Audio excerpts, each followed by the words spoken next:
talk to Rome in the family.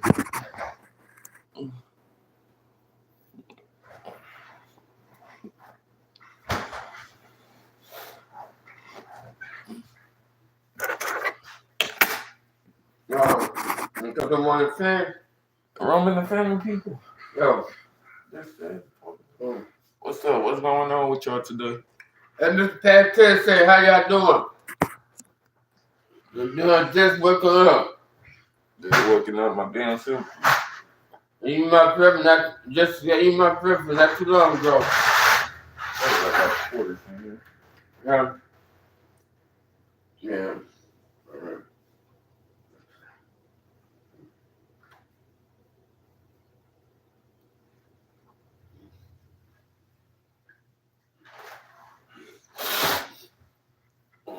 I be ready to go to that damn store. Oh, they ain't open yet.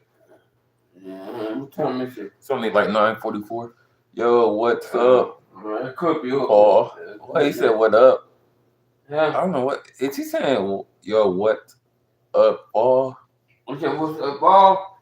I think so. There's nothing What's up. good this morning? Everything just good. We just chilling. You just woke up. You just woke up. I already go to the store though in a minute though. You just woke up. Go get me something to drink or something. Yeah. And go give me a ticket right quick.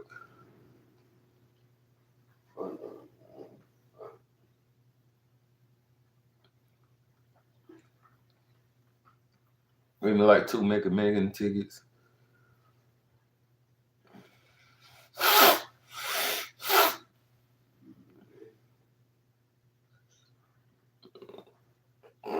What else I really gonna do? Wait, they open on Saturday? That store down there? This Saturday? Yeah. Oh, shit. Yeah, I'm going Saturday, but I'm with town Saturday. I'm with town on Saturday. What's the most money you want playing the lottery? No? I think the most I won was like, I think like $10 back. What's going on today? Oh, nothing. Marvelous, man. It's a regular day, man. Yep. Look at that day. It's too cold. I ain't gonna lie to you. And they call it a church. Yeah, they call it a church. Y'all looking cold. Is it cold out there? It's chilly. I mean, it's cold to me. My day says not, but I mean, it's cold to me. When it's chilly, it's cold to me. So. Yeah, you'll need it. It's cold out there to me. It's chilly out there. You need a jacket. It's chilly. So, but I ain't ready to go to that store though in a minute. Jacket. And we go there about like 10 or something. And go give me like 2 lottery mega ticket, something to drink. That's about it. Ain't much I'm getting.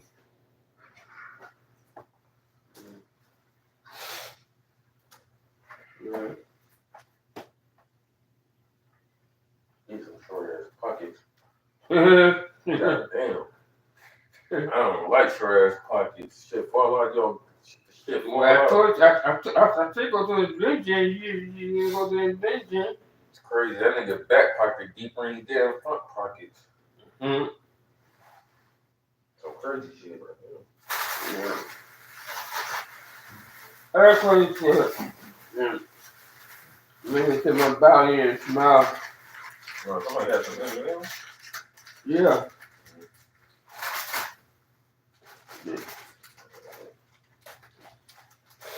Hey, like the meals are pretty good right there. Yeah, it's going good. I don't want that, so I have to put it by him now. Yeah, so we got some in the room. I got so much Halloween candy. Good morning to you. Get some sleep. Oh, get some soup.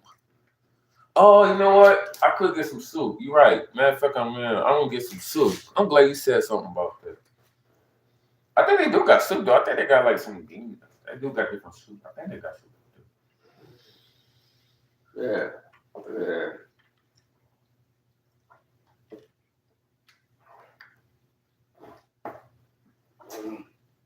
Time, man, I'm done with your ass. You full of shit, man. You went to the gas station, then you had that much gas, then you went somewhere else. Yeah, man, you full of shit, man. And I ain't gonna hurt you, cause you go full of shit. I don't be with me full of shit. You gonna be doing that shit after you doing that. Yeah. You doing that, I don't need that.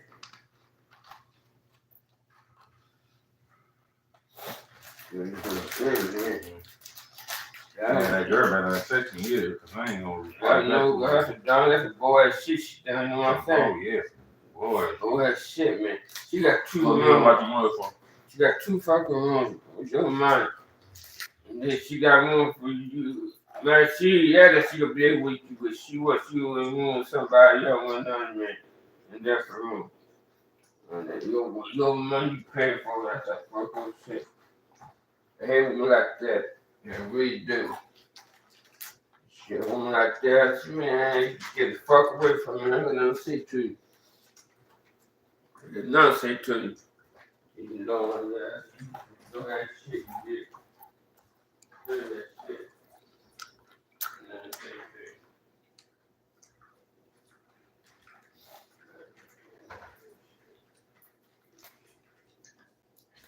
Shit, what?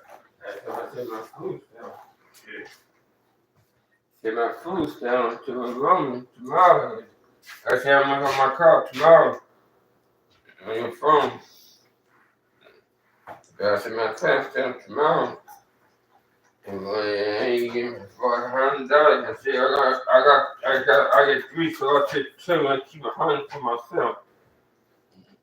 Yeah, so you spend 200, but keep 100 and that for myself. Go ahead and spend 200. Keep that 100 something for myself. I'm about $50. What? I'm about $50. Man, shit. I may get 20, but I ain't getting no 50, guys. I see, I pay It for wasn't it. different. Give me 40 months old, just give me 50. I get no 50, I got to pay something else, man. Damn. Yeah, 50 shit, I don't have it. Bet something else. I still got to pay something. What you gonna do with 40? Yeah, I say get 20. What you gonna do with 20? Well, shit, I don't know, shit. I don't know what I can do, shit. Got something to hit me left and right. Cook breakfast, pancake, eggs. That sounds good, but I don't eat that. Well, you eat what? What kind of pizza? We say grits. I don't eat Oh, grits. I love grit. I don't mess with grits. So I love grit. Hey, I love grit. grits is nasty as hell. I love grit. I grew up as a kid eating grit. I love it. I love it. I ain't grit in a long ass time. I eat pancakes though, but not grits. I mean, I don't know. My daddy did my granny cook it. And they ain't know how to cook grits. I just don't like grits. That shit nasty. That shit don't got no taste to it. You do that good when you do shit. No, I just don't like grits. Anything somebody can make it good, I still won't like it. I just don't like the taste of it. It got a terrible taste. Good, good sweet taste. Man, some people don't like something just I ain't mad at you. No, I ain't mad at you. Cook some you like.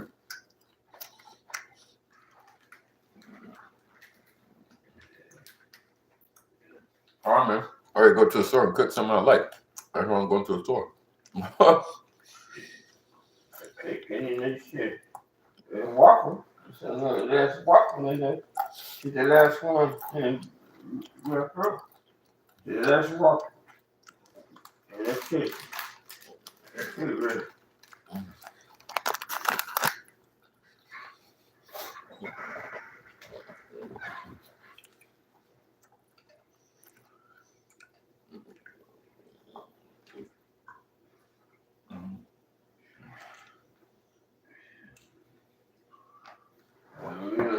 I got nothing. He ain't like, nope. I don't We're actually already gonna get my game out and go get some new games. We get on this now? Yeah, dude, I gotta get out. Yeah, get out. Yeah, you gotta get out. Cause it's the last month of. Yeah, cause y'all don't sell that shit. That shit hurt. That's almost I had my shit again. I lost my game. Oh shit. That shit already at like 210. If I tell her I want to win another month, that shit probably gonna be at like 2 something. Fuck that. Yeah. I ain't trying to pay no 2 something. Yeah. Good. That's 210 already high enough. Yeah, shit. Yeah. Yeah, no shit. Y'all give you what you fuck. They'll give you shit when you pump shit. They'll give you shit when you pump shit. But shit, when it comes to get that motherfucker out, they charge you a lot to get Yeah, that you motherfucker gotta shit. out. I'm in late, get shit up. Like, goddamn, y'all motherfuckers don't give me this much when I'm pining and shit. Yeah, no, that shit. They'll give you one thing. They will offer you, they will give you. Take or leave. Shit. Take or leave. Shit, man. Hey, shit, you don't give me shit, yeah. You come on me on the leg, get shit up.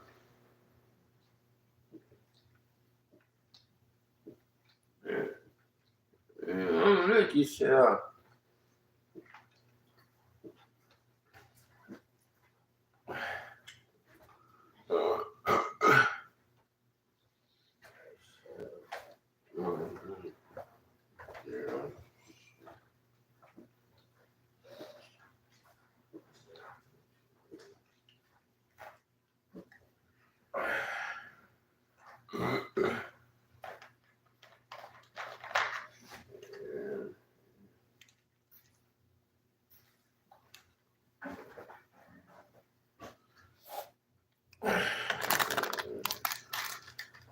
Finally, what's good? Oh, fam, what's good? Everything's good. Review about the way kids work. What you about lazy kid work? What's good, fam? Shout out from Long Island. Put sugar in your grits. Fam doing good. And what up with you from Long Island? You from Long Island? Yeah. How you doing? How the weather is? Oh, he ain't from Island. He said shout out to Long Island. How my name is Long Island. Matter of fact, that ain't on the city. I think he did say that's somebody's name.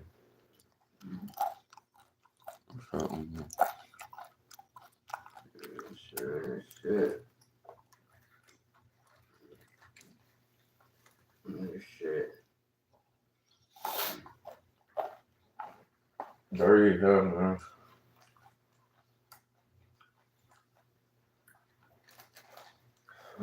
You would spend time with somebody else who fucking help you do it with shit. That's cool. Oh, yeah. That's cool. Yeah, sure. Shit.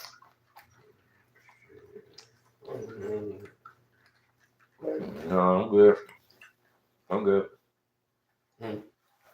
Texting him shit. I'm like, I'm good. You get me wrong. I'm good. I think you with YouTube, man. You think you should learn for October. Damn. Huh? You learn for October. The YouTube, man. Fuck. That fucking me up. Shit. Yeah, the YouTube, man, sure. Yeah. All right, then. Say true. I think he did say something happened. What happened? Cause I mean he was talking to him, but I don't remember. I don't know. I heard him all the way. What happened? This stuff said on the run? Oh, they ain't stuck. No, but why would they do that when he make videos? I mean, monetize. How would they start sending money when you monetize? Well, then they send up for this. They send up for last month, so I guess so. You get the video. Oh, I think he said something to him. I forgot what it was though. I'm asking him. I'm asking him about him. Hey, I'm talking. I'm asking him about myself. Yeah, boy, you know, I just want to know. Last minute said shit. I don't know what's going on. I know. Ask Amp. Amp was talking to him about it. Amp, no. Yeah, shit, man. Fuck them. Yeah, they pissed me off. Anything. Shit. Yeah, I told mom, I take What up? water. What up? What up? What up with you? Probably what's good. And I'm coming to next week. Oh, that's what's up. That's what's up. Yeah. You going to a different area. You should have fun. Yeah, I mean, I was wrong. I don't really Yeah, think okay. about it. Yeah, wrong. Shit. Yes, yeah. I don't really. I wasn't going to have them, but I don't know. I have a shit at home. You got some question. He get to some service. Mom, he don't. Don't tell what's going on. You know, he tell you that his way and tell what's going on. Shit. Shit.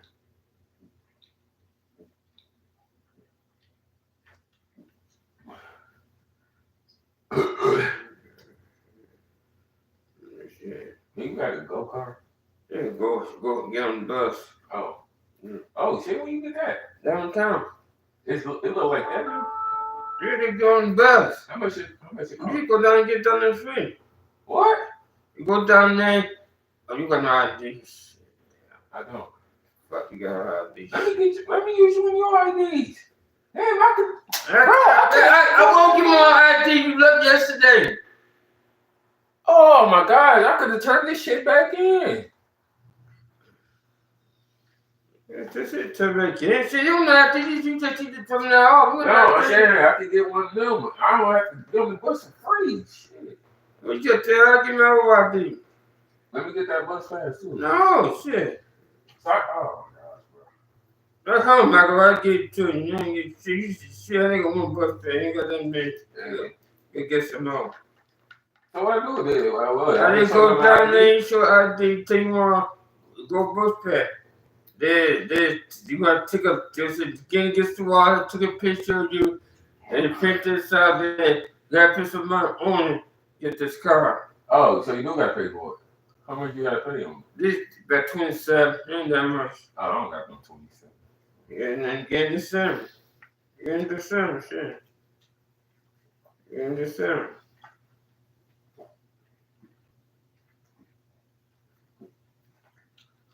I think it's expired to do it. No, it's a good for all years round. Oh. Good for this year and this year. Just go start doing this shit. Shit.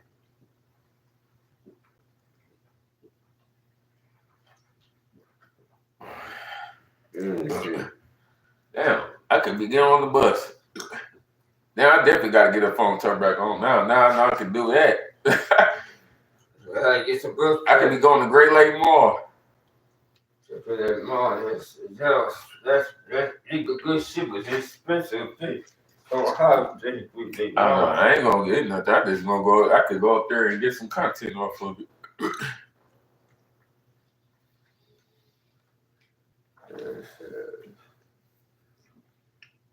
That's the shit that come down here. You see that big advances, you know.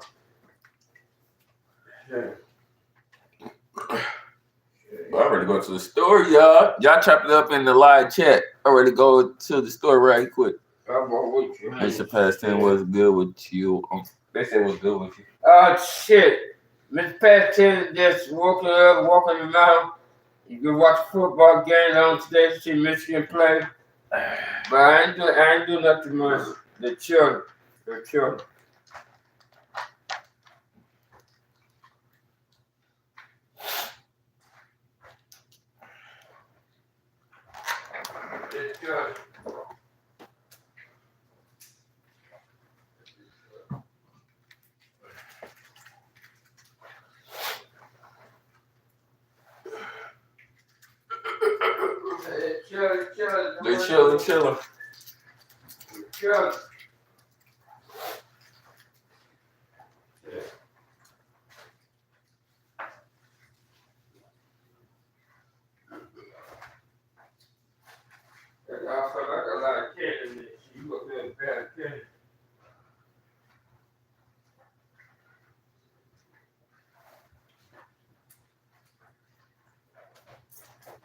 You gotta chop it up in live chat. We be back. Going to the store for a minute, right quick. Y'all chop it up in the live chat. Chop it up. It ain't gonna take me long. It's like a 10-minute walk and 10-minute back. It's really about 20 minutes. Yeah, it's about like a 20-minute. So I'll be back. Like a 20-minute walk. So this ready to be quick. What, can I just use your GoPass? Because they don't know, like, oh, wait, I can use it. You know? Yeah, I can get bus pass, yeah. You know what I'm saying? I bring it back. I can just go take that in today. The equipment, I bring it back to you. I keep it in my wallet. Your GoPass. I'm turning it into that shit. Huh? So what they with you, that shit.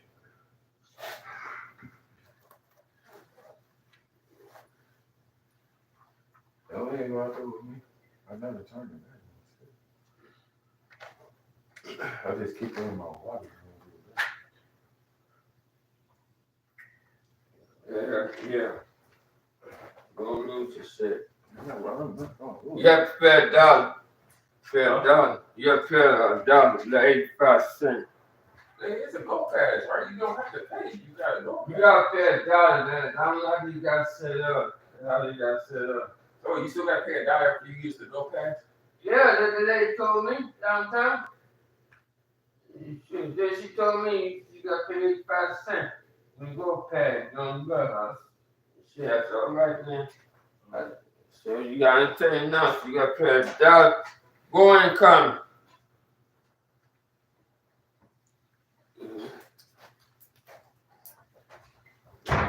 Go and come. $2.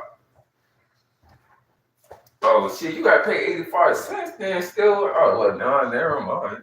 That's what she told me. I said, we gotta pay 85 cents. And down when you go past. Yeah, it should be you should automatically get the pass then. It's a GoPass. Now, that's what did it say? Go past then you gotta pay for the car. That don't make sense. That don't make sense. Y'all got shit fucked up. Backwards. What you doing?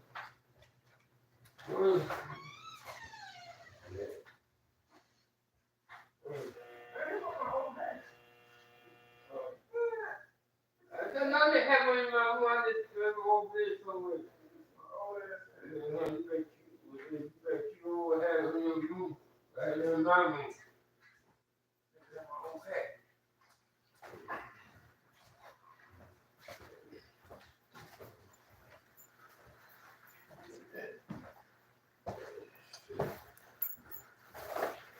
Yeah, that's stupid. Yeah, How the fuck that's a GoPass? You still gotta pay 85 cents. Go and come. I said, Yeah, but I'm saying, how the fuck that's a GoPass? yeah, go pay. You put That's the case. The monthly bus better. The monthly pass is better than that because you don't have to pay. You automatically get there on the bus for free. Yeah, I know. But So the GoPass suck. But yeah, but the car they about $65 a month. No, it's 65. I think that's a whole year. Yeah, man, a whole you don't gotta year. pay for the bus at all. Yeah, that a whole year. A whole year. 65. Yeah, 65. Whole year. Damn, I would pay 65. I'm thinking about getting me one. I should start getting one. Yeah. I might give me one that December. Year of bus pass. Yeah, Because if I get December, then I get. you can put the city. You got I got a whole. No, I get it. I should get a whole nother year if I get it in December.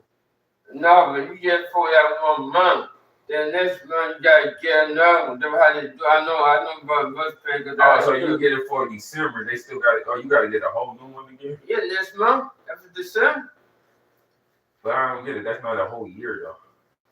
Well, I don't know. You check out. I think you get a whole year. I think you get a whole nother. I think they have to wait till a whole nother year. When you pay, you gotta talk to them. They tell what they tell you. I don't know. I know you pay that. You got for 1 month free, and then when this month comes, you got. Baby, right back. You ready to go get this? You gotta pay that. You ready to go to the store right quick? Look, your door a little white. Oh, like your door a little white.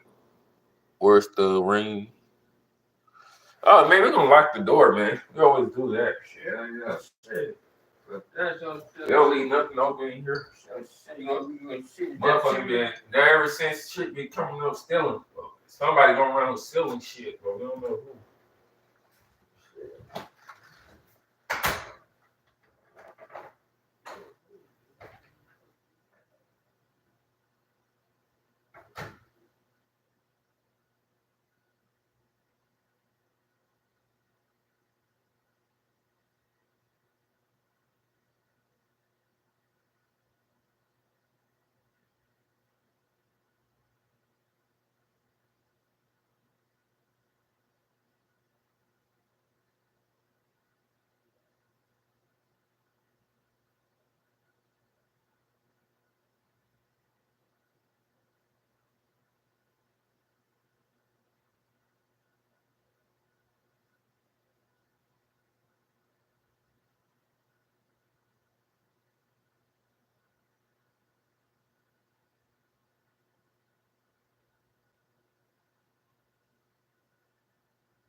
Feedback jar. It was closed too. It ain't open yet.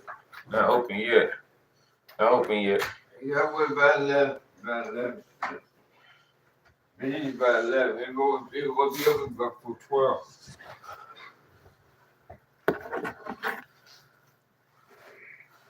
What time is it?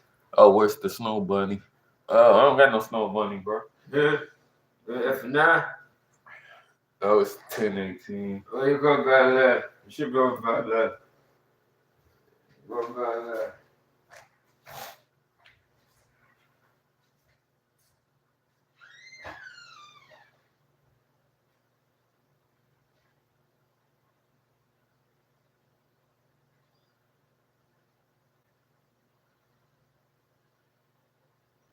Oh, she don't want to be with me.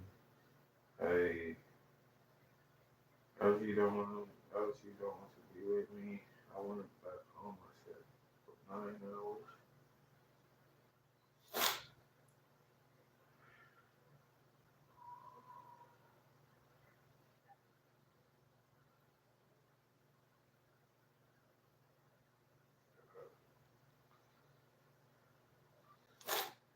So you don't have to worry, because obviously you ditched me.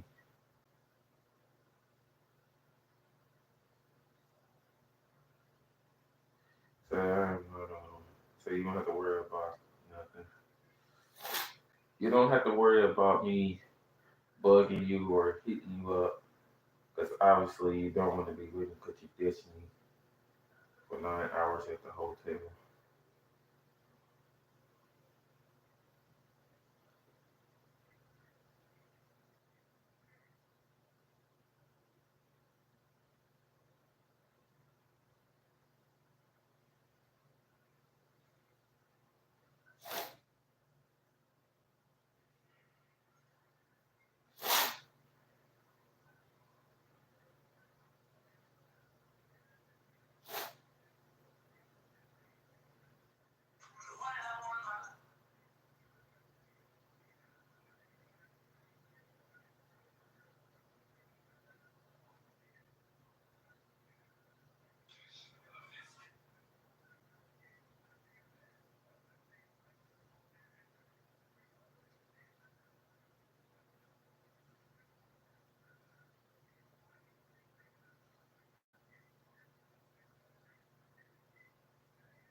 That's it. Oh God, he talked to your mom. Yeah, I don't got no snow bunny, man. Not today, man. I got no snow bunny home. I'm just chilling by myself, man. I don't feel like chilling with no snow bunny right now. Just chilling by myself, homie. Saw you made yesterday. $220. How many glasses you squash? 17. That's like $12 a leg. I saw you made yesterday. $220. How many glasses you squash? 17. That's like 12. I can go work.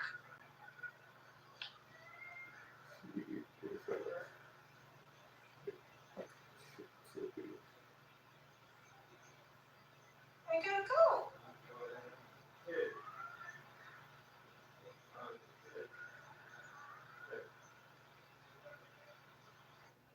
I can go work.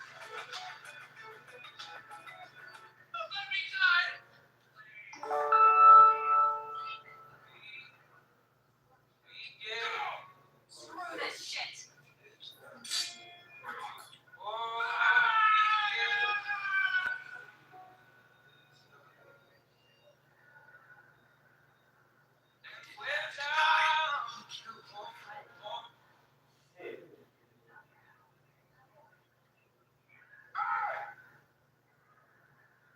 Oh, yeah.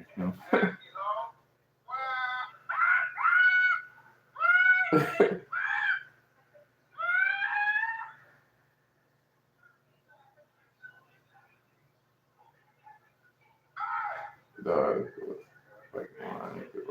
Dogs like mine, your existence. Dogs like mine, your existence.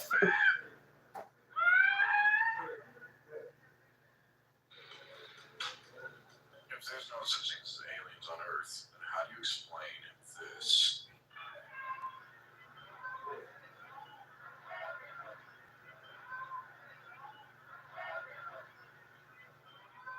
Right, that's a tail? I used to be a foot and also just fixes. That's a good question. See that little maybe this is AI alteration. It's got some kind of like tentacle foot. It like wraps and then it fixes itself.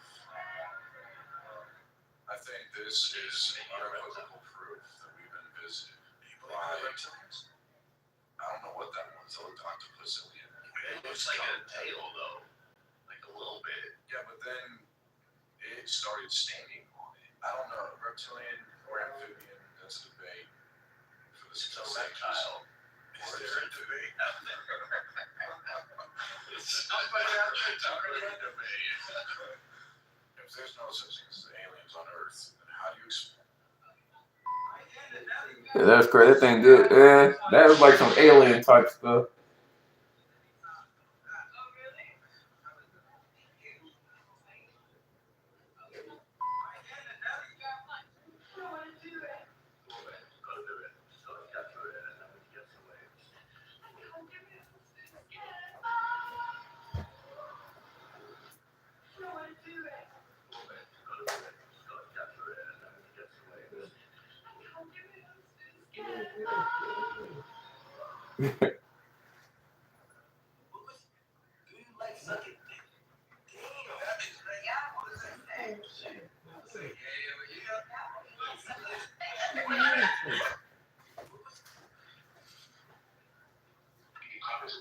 It ain't nothing. That's my beer right here. Good.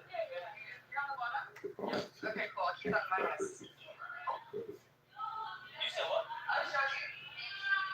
What she said? Love working with clients. A lot of friends and people I know. Exciting enough here. Johnson County is growing pretty quickly, and there is a very large present demand for tree. It ain't nothing. That's my beer right here. Good. You're on the water? Yeah. Okay, cool. I'll keep on my wrist. You said what? I'll show you. What she said? It ain't nothing. That's. Stop, bro. Stop. You ain't not just yelling at me. You're gonna burn me. Just you know, flammable that is. Bro, I don't want to die.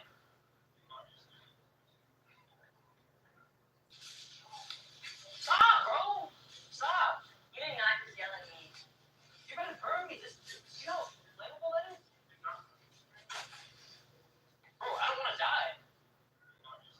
Yeah, I heard. I heard. Stop, bro.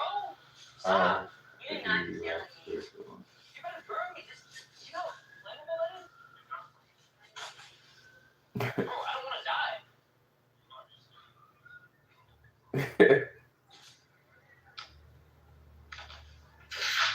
Does anybody's cat do this every morning? Like every single morning. Literally attacking me all the time. Then like the worst thing is whenever he like attacks my face or my arms, I'm genuinely scared. Like it wouldn't be bad if he just like did it a little bit, but he just does it all the time. And I spank his little butt, and I spank his little head, and he still doesn't stop for his throat when I do that. He thinks he's the boss of his job. And I know he just wants to play, but like, golly, stop. Okay, you trying to tear her ass up.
Are y'all gonna get married?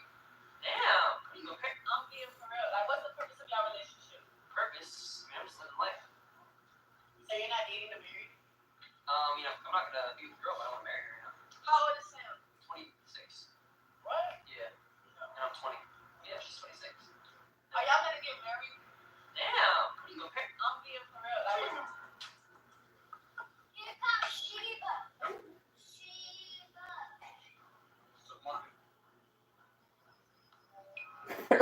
Hell no. They stupid.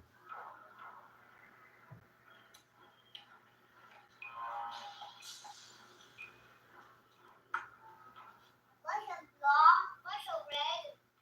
You for that. What you got from that morning? I thought you had $200. I know a girl who red. Give me a red. Man, start him out, Shebo. I don't got nothing. Yeah, you go help him. Then why you tripping, Shebo? Man, that's messed up. Give him back his chain. What chain? Yeah, what chain?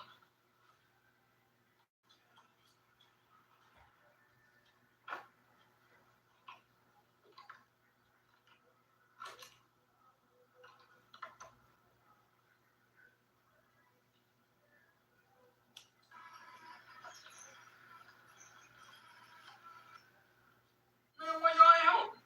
Man, I'm tired. Man, that's fucked up. If that was y'all, I would have helped y'all. What about that time you tried to choke me in Smoke backyard? Oh, that was different. Man, let's drop him.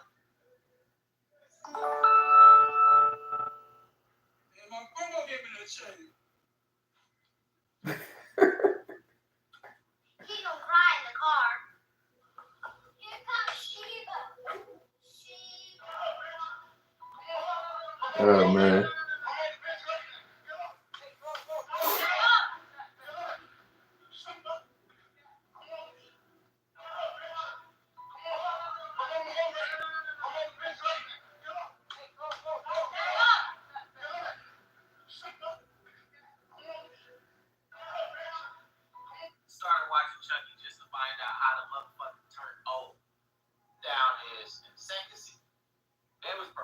an exorcism. One of the girls fucking turned into him. Like a piece of her soul was in her ass. When that shit happened, he went in the air, started levitating and shit, and fell down. Then he took possession of the fucking pastor, blew his ass the fuck up. The fuck just blew up. Then he started to get old because of that shit. So he went to go see a voodoo doctor. The voodoo doctor told him that he basically was infected with Christian magic, which be the exorcism shit. So he had to do a ritual for the Dambala. It got to the point where the motherfucker ended up in the White House. He killed the president, and he was about to blow the fucking earth up. He had access to the nukes. And just before it went off, somebody shot his ass. So they thought it was over and they were revoked that shit. But just before like it got to the North Pole, he fucking came back to life, pressed the button, sent the nuke to the damn North Pole and blew that bitch up. Then he fucking dies. Then he meets up with Don Bala. Started watching Chucky just. What you think for? Yeah, we were. Yeah, anything one is for a place for. Mike, I told you wrong way is.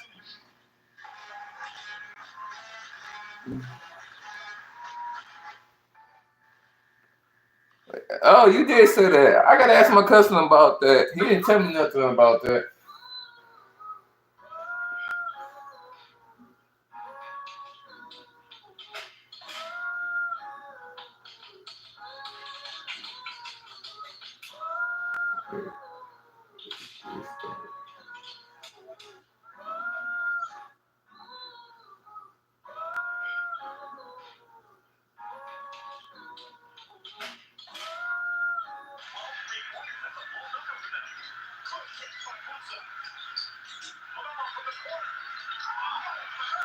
Are you happy with how much money you made? It's so easy. No, I'm not okay. People are actually fucking eating. Bro,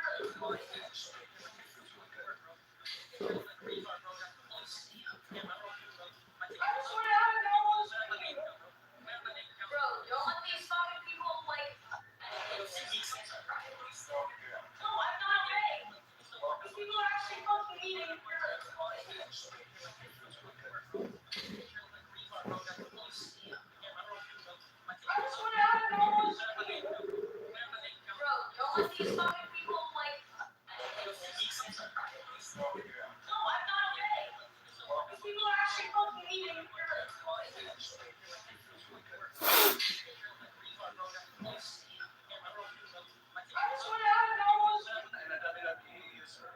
Really? Hey, does this make you uncomfortable? No, it doesn't. Not at all. I'm being a little uncomfortable. In the WWE, Pay close attention. He's in Antarctica, right next to the ice wall. It's said that the ice wall is higher than the Eiffel Tower, and it goes all the way down to the bottom of the sea. The fact that he's so close to the ice wall indicates that he's probably working in Antarctica. Doing what? I don't have a clue. But maybe you do. Yeah, wrong. If you know what's going on. Fake, wrong fake key being used in lying to, yeah. Background.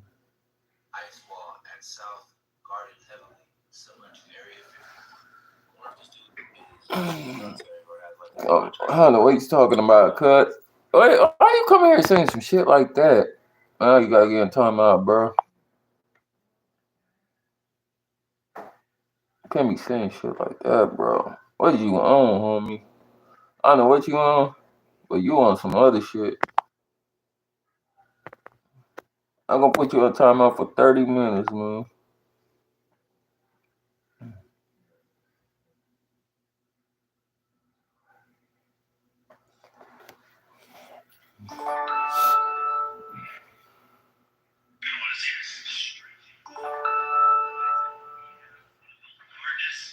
Tabular icebergs currently on our planet. Just you know. To Area 51. Some of this thing is kind of hard to comprehend even when it's right in front of you. But this speaks to how much fresh, frozen water is down in the Southern Ocean. For anyone wanting some perspective, take a look at the birds that are flying next to this thing. It's probably about 200 feet high. It's just about 15% of what's sticking out of the water. The rest is down below, like an ice wall, drifting through the ocean. Currently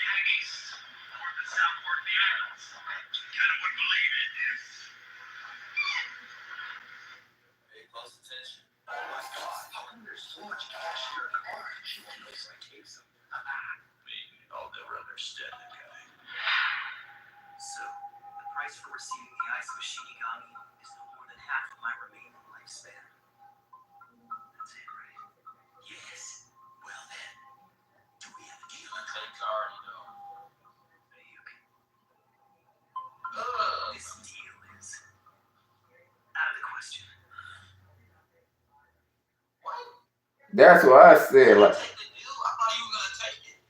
I said the same thing. Like why he did not take the deal. I think he would have took the deal. It would have saved him from losing against Neil.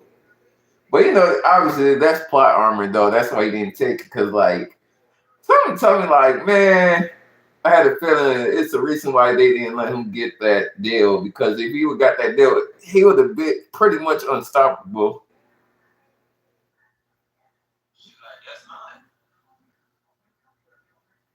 But I will say though, that was his major mistake right there. He did. Because if he would have took that, he would have known that it was not the real book.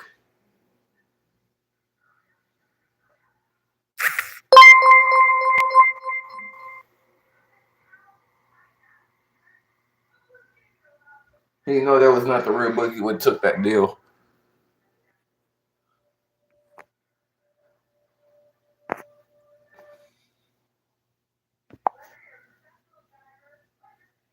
But yeah, that was his big mistake though. He messed up at. My plan is to create an ideal new world free from evil and all criminals, and I intend to reign as a god in that world for a very long time. I might consider the deal if it lengthens my life. I might die soon. I figured you, of all people, should know I wouldn't take this deal. Yeah, I still thought I should tell you that the deal existed just in case. Anyway, I've done my part. I don't need to complain, and I didn't tell you this earlier on. This is what you call telling me early on? Don't you think you're a little late? I don't see why you couldn't have told me this when we met. Or better yet, you could have simply... Good point. He's not the slightest bit daunted by the fact that I'm a Shinigami. He doesn't suck up to me, and he seems to have no problem giving me a hard time. Oh, me, I'll never understand that guy. Why you walking like this? Nice. God bless. Why you walking like this? Yeah, sounds funny about it. God bless.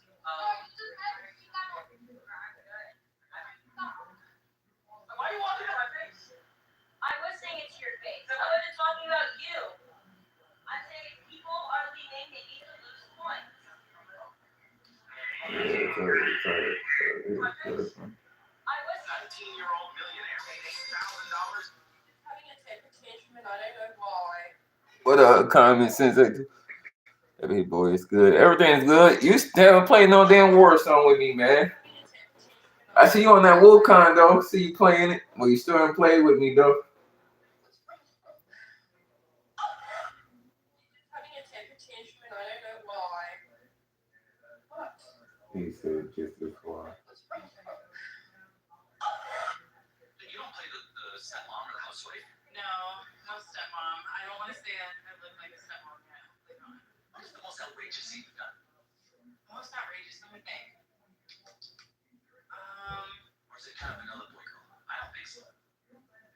It is vanilla boy girl because I mostly shoot for big companies, so like they're kind of like King.com. I haven't done King. Like you look good. I mean, this is what I can't get. I'm like saying that. Speaking of some people must assume you're more kinky. You're not getting. Most likely, yeah. I don't know. It's like so many games out, man. I don't know what I really want, man. I don't want to say it. Tell you the truth, there's so many games out. What is the most outrageous thing you've done? No, I just saw.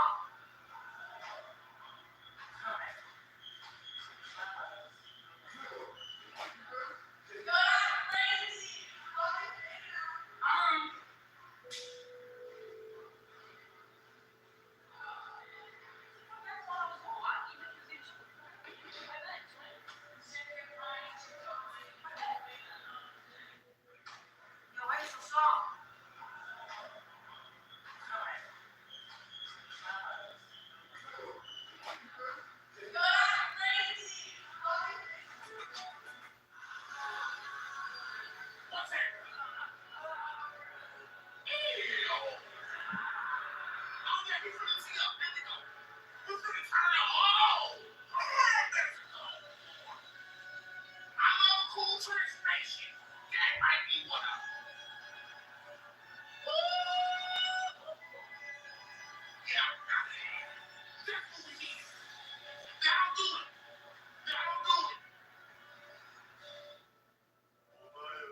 Release. 俺はすでに6つの年を Six! さあ、目安なんだかあるよ。He took out 6 items and tried to do that. Let me find out. I'll see you off the show.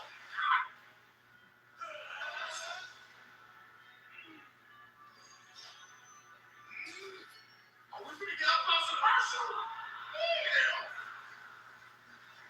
Now who did the animation? The animation was crazy. So I ain't gonna lie. This so detailed they even got I don't even have to watch me.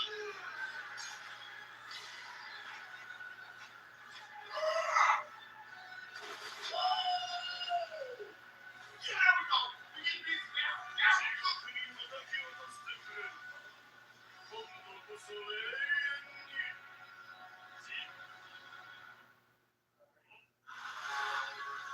Yeah, we shot our hair different colors. I was gonna make Nigga, your break his girlfriend I heart. was gonna make Ed do it because he's the one who made the meme.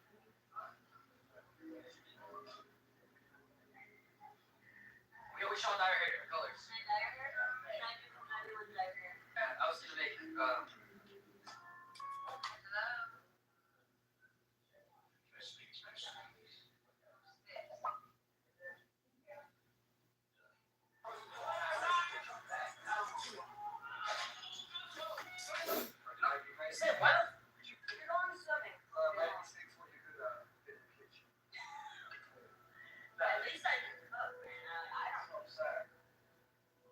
No way. You Said this. know,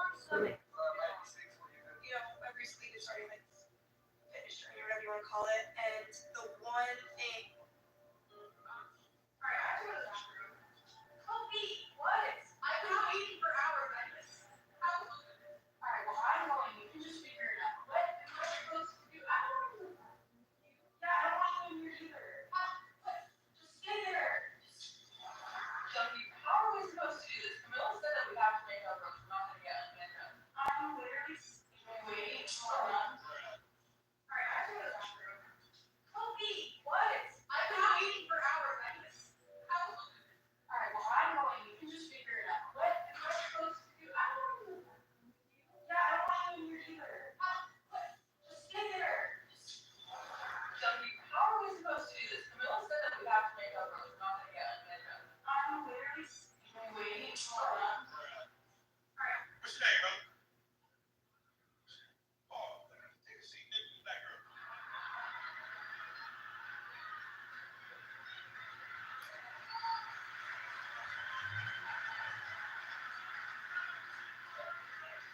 Let me ask you a question, Paul. I don't give a. You want me to make balloon animals? Said Say blue you're like a animals. musical comedy, like I came to our house. Nick, do the part where you make the animal balloons. What's your name, brother? I'm sorry, King Vitale. I'm so sorry, sir. Because you know what? If I do this again, I will end up in jail. And that's not unnecessary. For abuse, who cares, you know? Vic 18. I'm sorry, King Vitale. I'm so sorry, sir. Because you know what? If I do this again, I will end up in jail. And that's not unnecessary. For abuse, who cares, you know? Oh, no, it's just gonna be sour. Maybe it's not like that. This off? No, you're going to your own home. Look at him. He is traumatized. Oh, no, it's gonna be sour. Maybe it's not like that. This video is important for anyone with elderly loved ones. You a damn liar. she's not a son. Well, baby, tell everybody here that this is my son. Tell her. I can't. I'm sorry. I was gonna tell you. When? After I murdered you after you had the baby? I tried to call you. But you knew from the beginning, didn't you? All this time. And you kept this from me? Kendrick, let's go talk in private inside. Hell no. I'm done with you. It's over.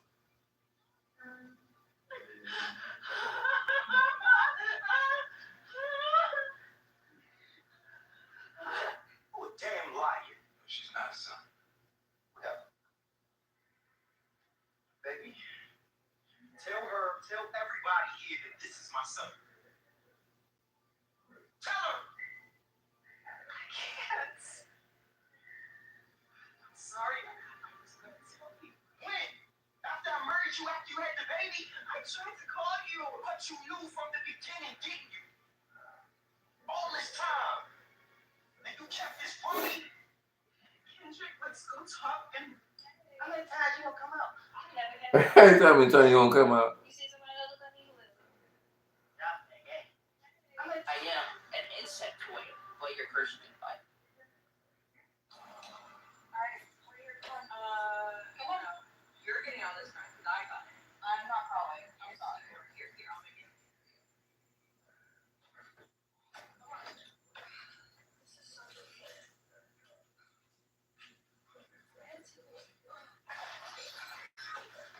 See, it wasn't that hard. It was very hard. Close your door. You got it. Go. Alright, what are your fun? Come on now.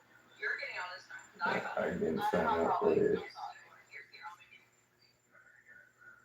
You can't stop looking at him, but he's not happy.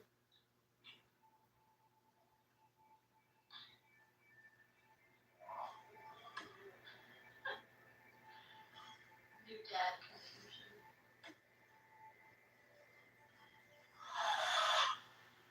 Like that one? How about this one? Not that one either. How about this one? Oh, you like that one? You okay? Wow. Okay. How about this one? He looks just like you. Oh, he's just like you.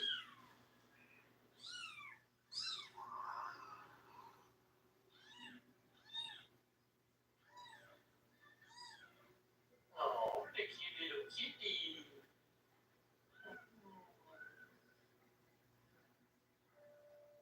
You can't stop looking at him. Since 1960, Gravely has been what is this?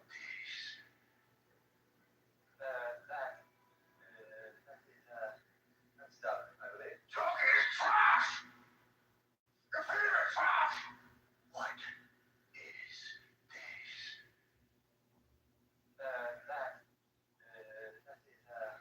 That's stuff, I believe. Talking is trash! Computer trash! What is this?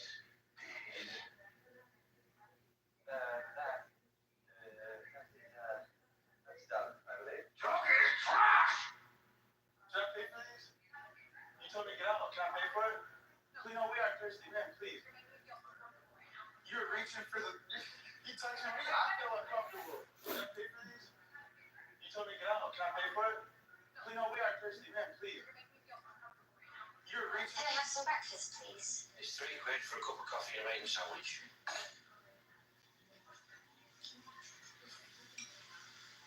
And obviously, if you wanted to eat it up, it's another tenner. Oh, okay. That's the orange ones, right? And it's another tenner to packaging. Of course. Yeah. Excuse me, look, did you realize it's taking Why don't you go to the bathroom, Andy? It was the big man, eh? You can put lipstick on a pig, man. It's still a pig. Yeah, fuck off. May I use the bathroom? Of course you can, darling. £10. Can I help? Why do you work for a man who speaks to you like that? No idea, darling, but it's probably the same reason I married the bastard. Why do you stay married to a man who doesn't love you? You're weird. Can I have some of that? Just have the lot, darling. It's cheap shit anyway. And listen, that fella of mine just stole from you. You do know that, don't you? You can be a right arsehole sometimes, Carl. You know that. The fuck? Stop! Is everything okay? Not really, no. I'm hungry. Can I have some breakfast, please? It's £3 for a cup of coffee and a bacon sandwich.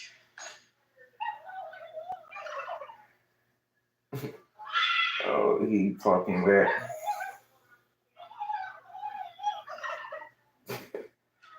Oh talking back.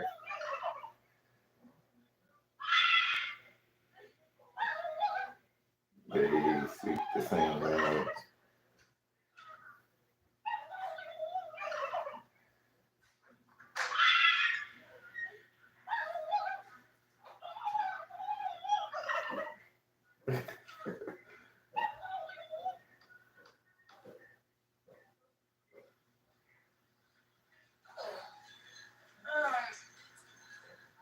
You know that thing that they be doing with their tongue?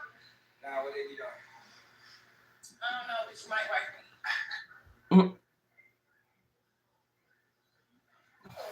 I texted my boyfriend, was like, do we have ketchup? And he's like, yes. And I'm like, that's not a yes. We're just girls, of course we can't use this object. What the fuck wrong with that? We're just girls, of course we don't have to.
They can't be tripping, bro.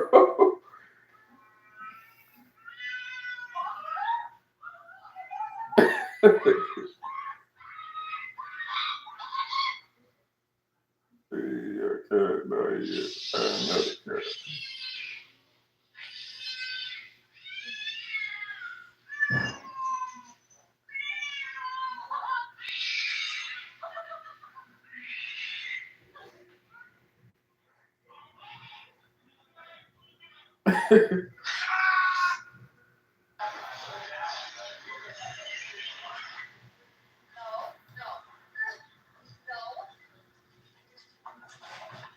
That earring ain't long.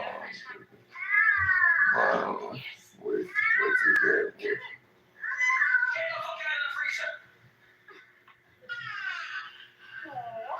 Please get off the cabinet. I'm gonna show you all the fucking ass. Off the cabinet. They said fucking hold it. Hey, Yeah.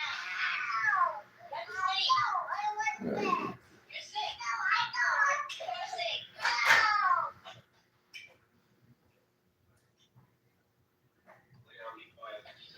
Put the purse back, honey. Put the purse back now. That's not a good choice. Theo, make a good choice, please. Theo, get out. Theodore, get out of the bucket. Can you please stop hitting me with that? Thank you. Stop.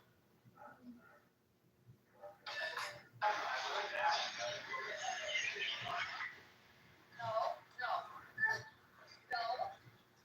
Throw me the fucking keys. Think he's gonna make it through these guys? And if he does, you think you're gonna see him again? What's good? What we good to go? My boss is making movie lady. I don't want to die here if I can help it. Trust me, Teddy. Do what you say and help me. Not run from this. All Teddy does is run. He's running from me, he ran at you. How do you think he got in here? He sucker punched the cop. You. I got that last week. I want it back. In the kitchen, next to the intake lobby. There's a trauma kit above the fridge. That's all he is. Please bring that back here. I won't make it otherwise, Teddy. Ask Officer Young where your ex-wife and son are, Teddy. You said that you need to check on her. Did I get it ever arrive, Officer Young? Our Teddy's family all wrapped away, safe and sound.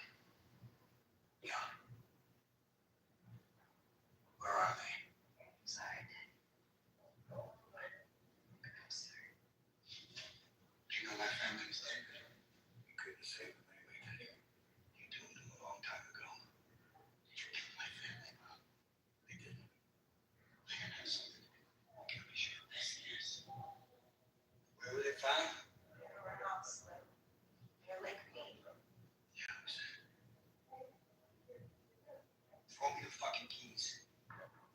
Think you're gonna make it through these guys? And if he does, you think you're gonna see him again?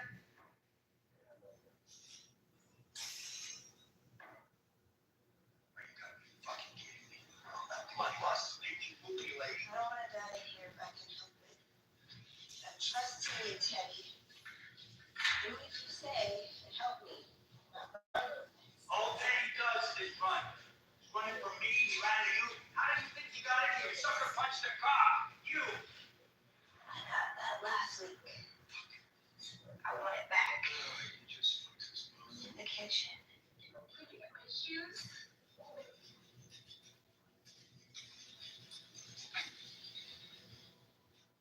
Yeah, that's crazy. Yeah, that's crazy though.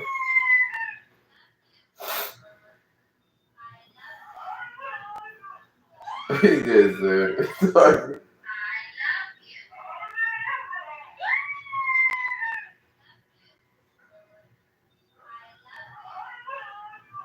You can hear it say the dog did say, hell no, it's crazy.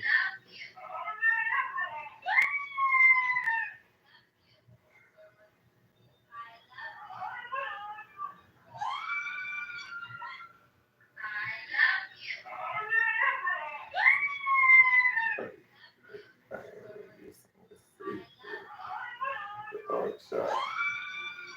Dog be like, because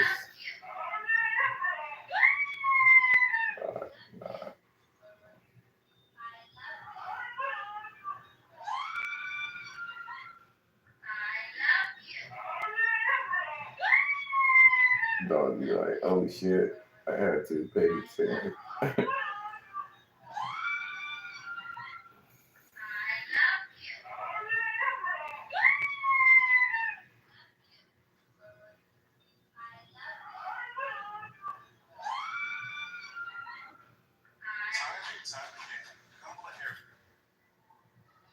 Stop carrying my niece like that.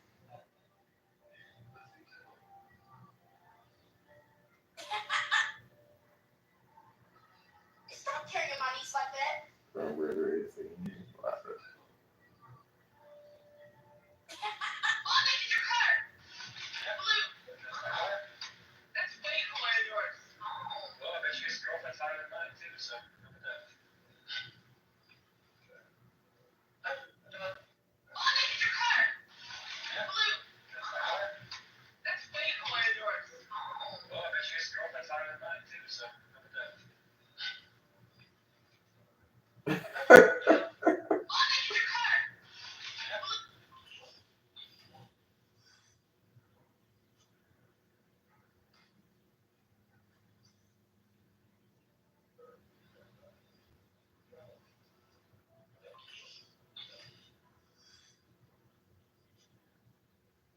Oh, this is your car. DJs at the polls is real. Video is simply for entertainment purposes. It's merely my hypothesis. There's a lot of discussion in regards to the image that Kim Kardashian represented in her Halloween costume. Some allege that it's actually a lot deeper than a costume and a lot more that she's trying to say by displaying this image. Now, she alleged that the costume was a depiction of an albino alligator. What I found very interesting is this being that actually looks very synonymous to her outfit. It's actually named Kardashian. This is a being that's depicted on Star Trek. Some allege that Star Trek is the personification of the Galactic Federation, and that the beings typically depicted in that cast are the same beings that would be associated with the Galactic Federation. My question is, do you think that this is a coincidence? Do you think that this being is just named a Kardashian by chance, and it just happens to have the same name, just with the Z instead of a K? Do you think it was just an albino alligator that she wanted to show us, or was it a deeper esoteric depiction by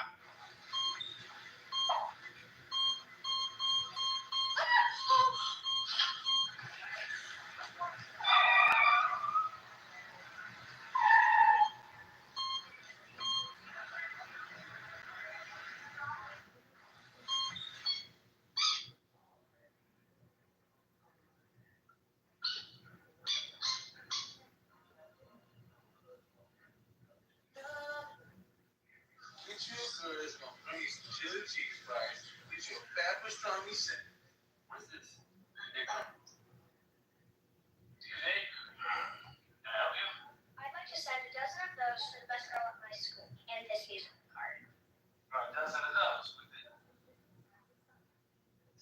Okay.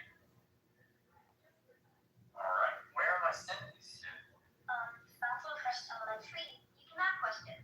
All right. I actually know where it's at. I got a friend that goes there. Can I have recess with these messages? When you get there, just hand me the flowers and I'll do the rest. Okay? I'll be there. Thank you, sir. What's up with the cutest kid in the world? Are you more of an short of me? Because he's getting like $15 for fish by on race. This order came in the shop. I thought I'd deliver it myself.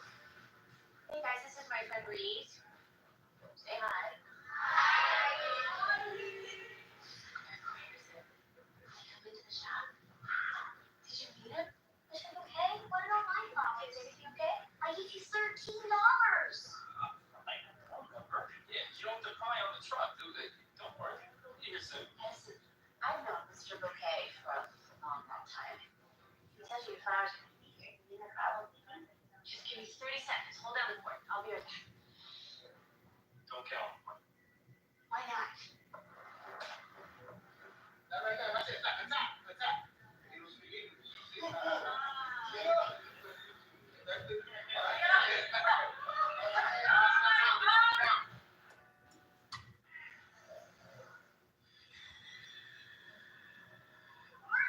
Excuse me? Need to be rinsed? We have 7 more minutes to condition. Now, please.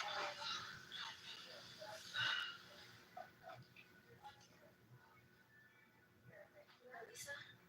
What? Oh, shit.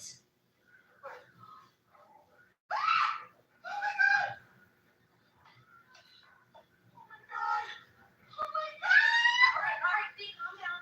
Alright, this really not that bad. You know, we can comb it over. I just washed the conditioner. You use relaxer. What? I used what Zoe handed me. You! You did this! Oh, this happened. This was no mistake. Where the hell is her mother? Your mother's not around. Daughter, take full responsibility. Your daughter with that mop on her head? I'm sincerely sorry this happened, but you don't talk about my daughter like that. But, no. There is no but. You think what about me right now? But in a few hours, my man will be proposing to me. So I suggest you go to one of those 1,000 hair supplies on this block and buy me the best hair money can buy and figure out a way to attach it to my head. Happy birthday to you. Yes. She looks gorgeous. You're lucky. Your grandmother hated you. Just send her outside. The boys want those loud people call her Willie Maintenance. Excuse me? A real man would give it more this phone. Ain't nothing to hide. It's so big. Roll away.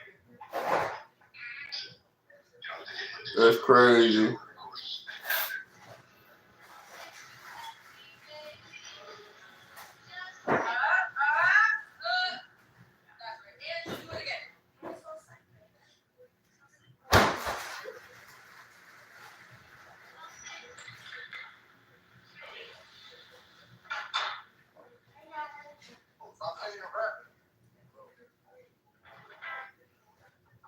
Did you give me an A on my paper because you think I'm hot? Sorry, Trail just removed one of the community's favorite shots in Black Ops 6. Designed picture. This is Los River. Bro is running for his life. What the heck? He's running with so much confidence. Just got blast? Okay, exactly.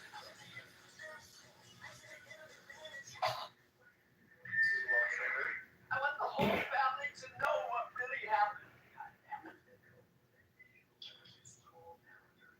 Is Katie to voodoo by chance?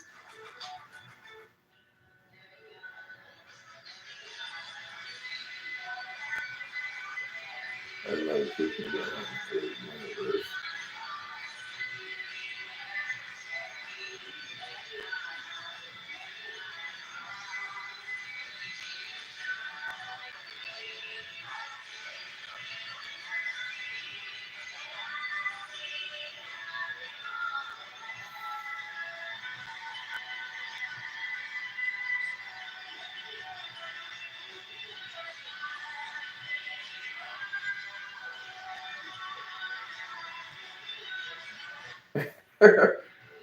He said, "What? He ain't there."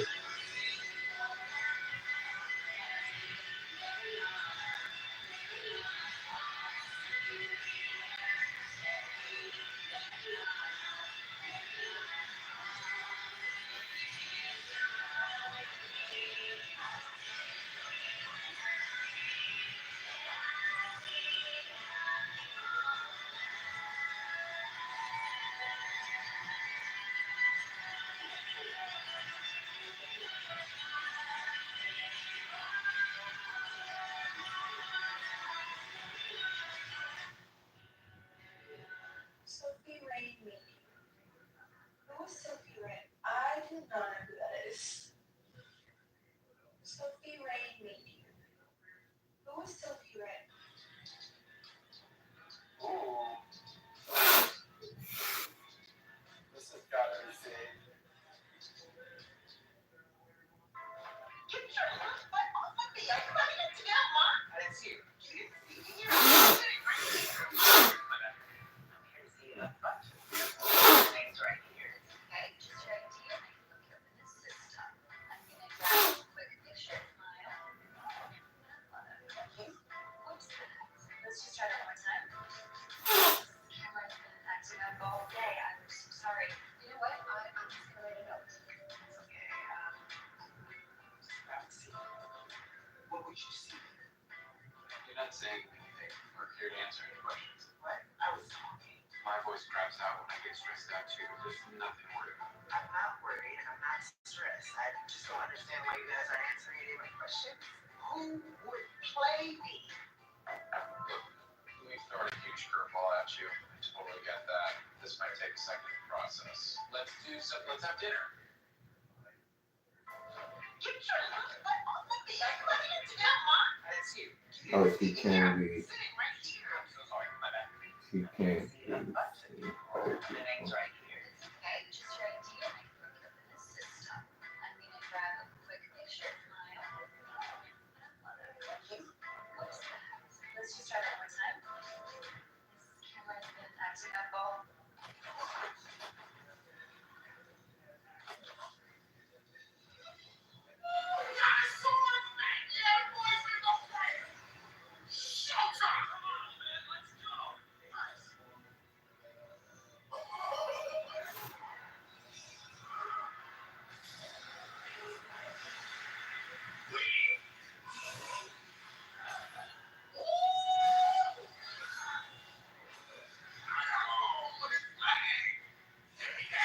Full power.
I'm gonna ask you again.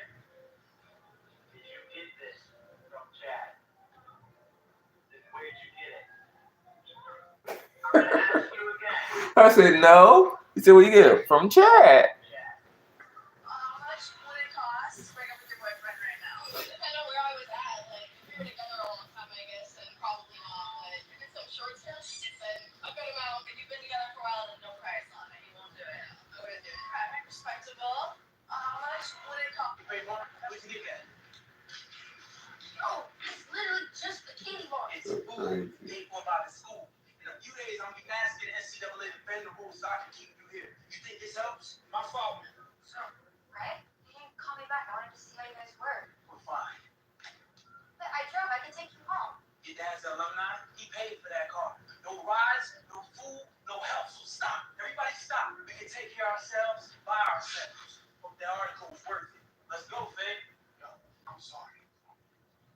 I'll catch you, little bro. All right, nephew. Baymar! Hey, Dylan! Why are you so mad?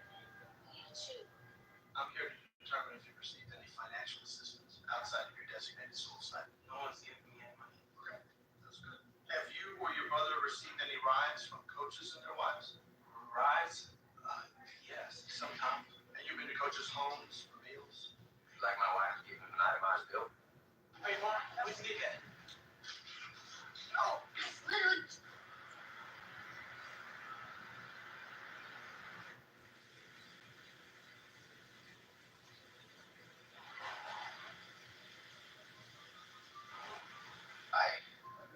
I'm at your house. Dylan. Why are their bags packed? They're leaving. No, why? Because it's time for them to go. Really? Is that what we're doing? Jay, take your brother upstairs. Oh, Mom, it's okay. We talked. You haven't changed, Mary. Only looking out for yourself. Who cares what happens to everyone else as long as Mary ends up on top? Mary, who's Mary? With Mary? Yeah. Who is Mary? Upstairs, Jenny. Take Austin. Mom, what is I said now!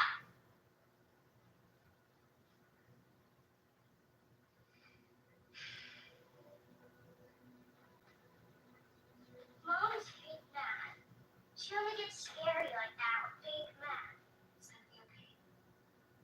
Hey, you wanna go on vacation? Yeah? Where should we go? Wonderland. How dare you come to my house and be my children? so hot, honey? Don't get no sweet up there in your high horse sleeve. You may have fooled everyone else in this place, but I know you. Really. Wait, what's it going? Why are their bags packed? They're leaving. No, what?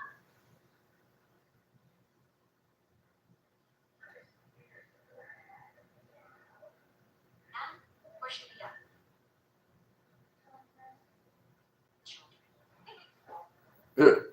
So Watching hot, this honey? little skit. Don't get no sweet up there in your high horse sleeve. You may have fooled everyone else in this place, but I know you. Really. The warehouse. We're not even really seats. This.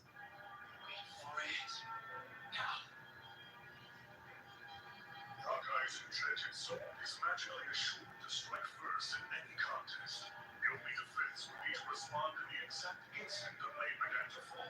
Buffy's dark eye was sure it's impossible. Simultaneous movement, a technique faster than even the electric currents of the mind. It's right here. Above all else, the bandit's greatest weapon was always his impeccable eyesight. Even in the midst of battle, the peerless swordsman, with his life on the line, he glimpses a future with perfect clarity. Neither the world around him, nor his enemy's inner mind escapes his eye. The sword of the bandit and triumphed over the dark blade. What the hell? It's completely gone. Was here changed at all? Did you know all this would happen? Come from a city word.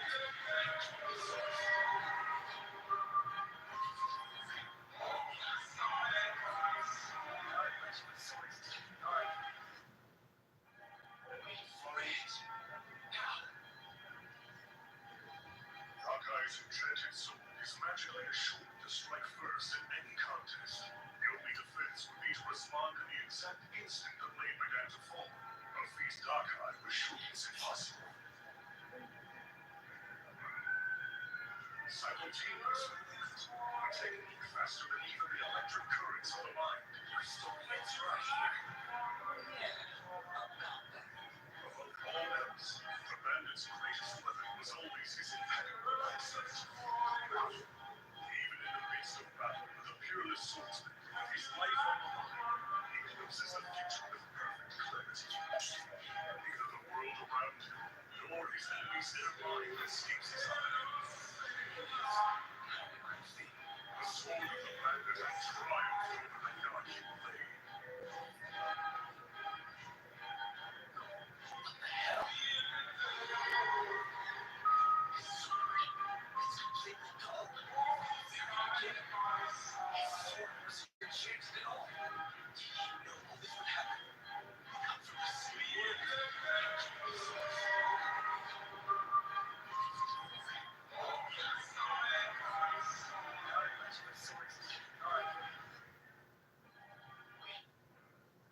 Well, I've heard you are overseas travelers. Apple or maybe like your first week. The money. No. They was going at it. Same thing, and you know it. 10 grand is the least you could do. You built this pretty life for yourself. But you left me behind to fend for myself. I was a kid. Well, you're not a kid now.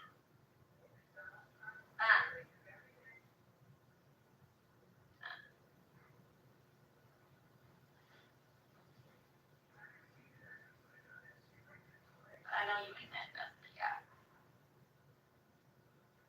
You know I never read what you did in New Orleans. Stupid little poker game. You're mad because I remind you of him. You can't take one look at me without seeing my dad. Feel him. Get the hell out of my house. But I know what it feels like. To have your insides curl up whenever you remember. I wanted to peel off your own skin and smash your brain across the room. You know, I know that feeling. Because after you left, he started doing it to me.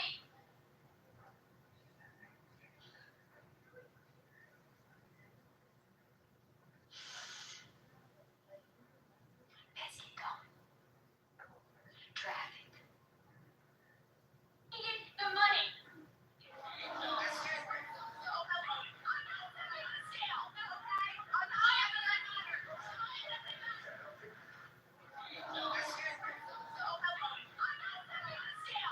My husband's snuggling with my mother. Why not just get it over with? Can we just forget this? It's your birthday. Oh, I get it. You don't want to break up with me because it's my birthday. What is that, like my birthday present? I need to Want to break break up this Ash? shit Then let's break down. up. Now, okay? It's over. So go. Get out of here.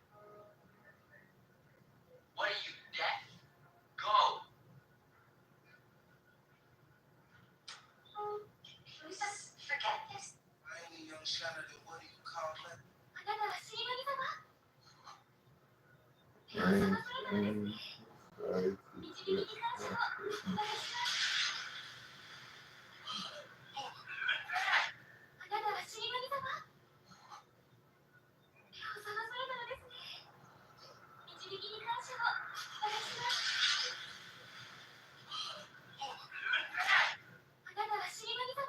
Okay, why did he do it?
Can't watch it.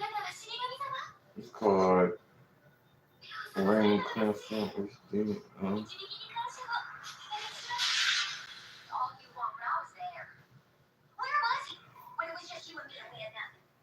Yeah, I ready to go back to the store and see if it's open now. Should be open.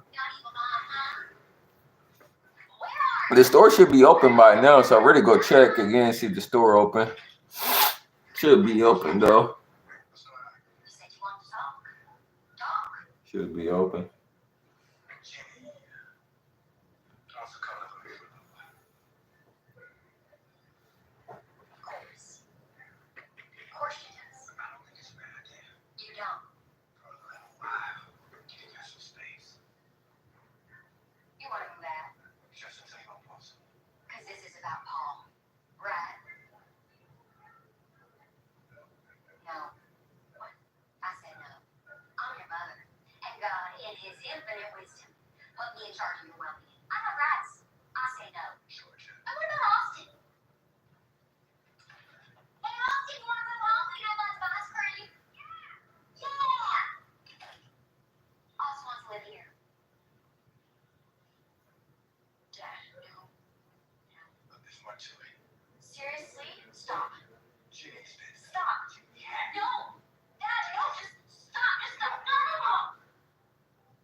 He said, "What you gonna do?"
With me.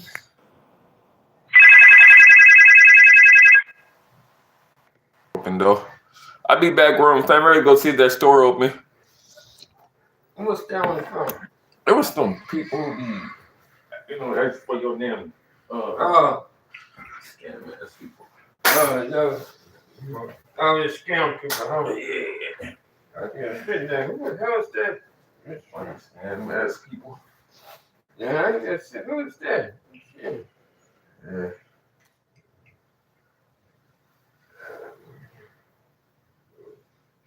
It still should be open right now. Yeah, it should be. Should be open. Yeah, it should be.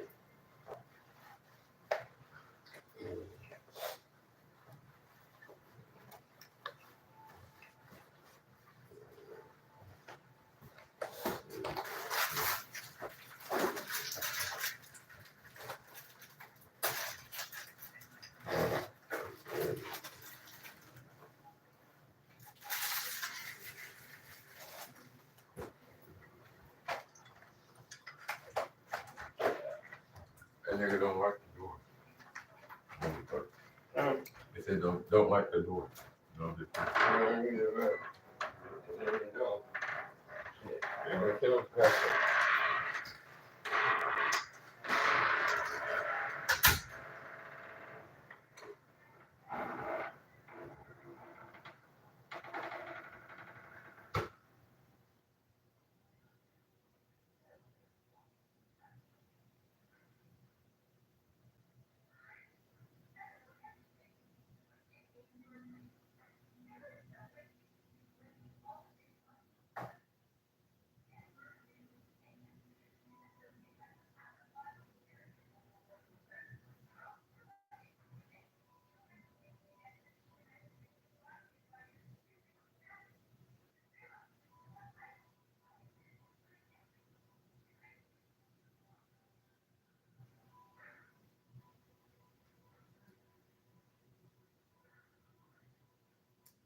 Open my thing. Open the door. Open my thing.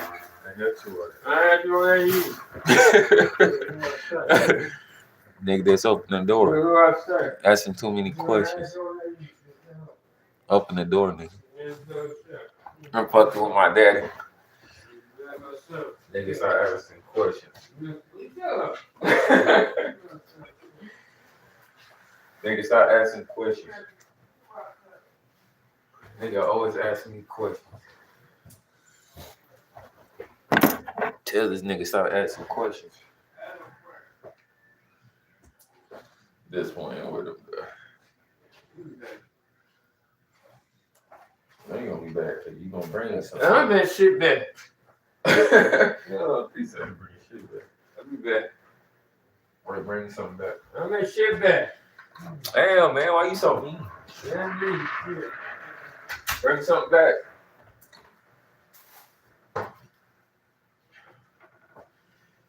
Tell that fool to bring me something back, y'all. I already cooked me some food. That's what I really do. Cook some food, homies. Oh shit! I never got shit to drink.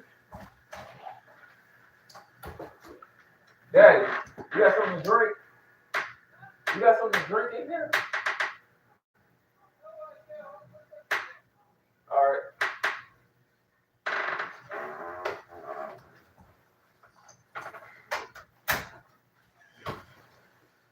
I gotta update my damn TV. Oh, I didn't get the door. I should keep my actually update to the latest version.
YouTube.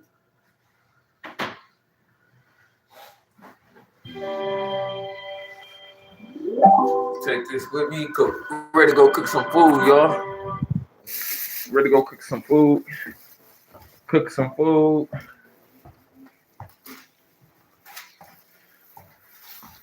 Cook me some soup right quick. Well, it's not we're cooking this soup. Get some soup.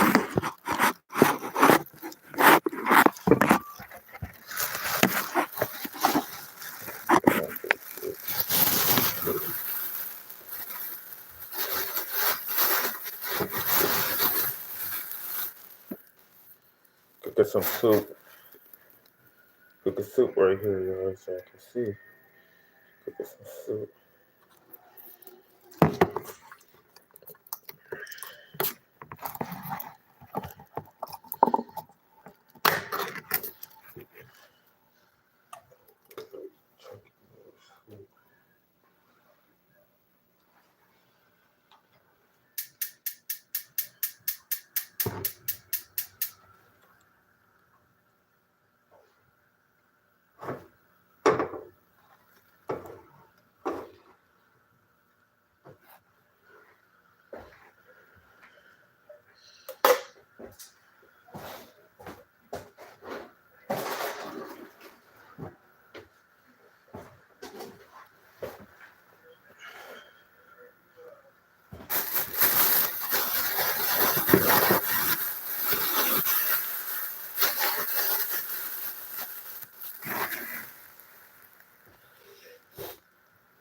Yeah, it's gonna take a while to cook, so we're gonna go back in the front and watch some TV.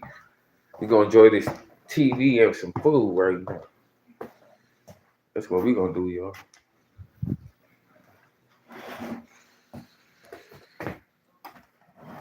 What you do like this seat? I don't know why I don't sit in it. See, it's pretty nice. I should do like this seat. So let's see. And I like burnt as hell though. Yes, I'm burnt as hell. See this.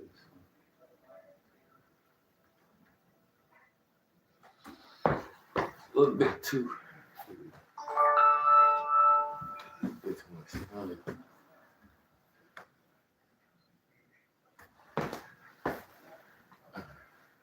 There we go.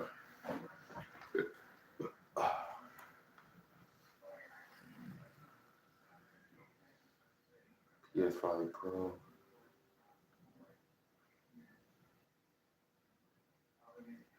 Like crazy.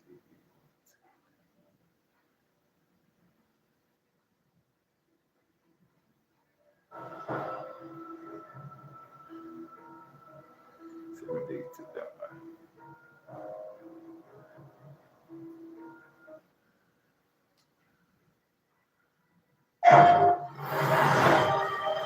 Don't take that.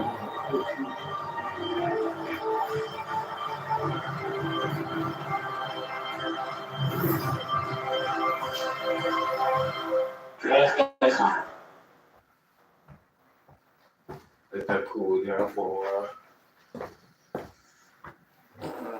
Yeah, let that cool down.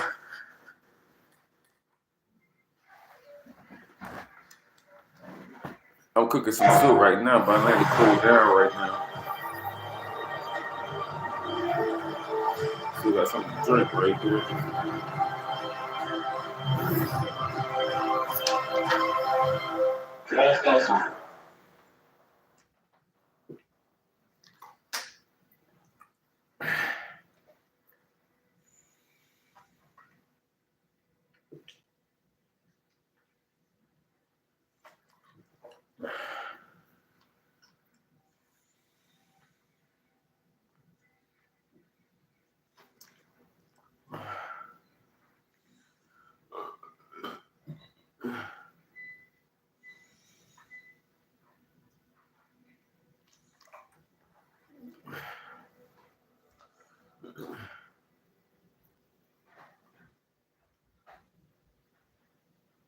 There's fusion in the demon realm. Dragon Ball Daima Episode 4 shows us that there's not only fusion coming in Dragon Ball Daima, but we have Senzu beans, we have demon Senzu beans, demon fusion, and demon Dragon Balls. Here in this episode, Goku, Glorio, and Shin travel through the third demon world and encounter quite a few battles. I think we had like 3 or 4 battles in this single episode, and it was hilarious to see Goku. He is just having way too much fun with this. He is kicking butt, taking names, and laughing the entire time. It's actually hysterical and pretty fun to watch. So let's jump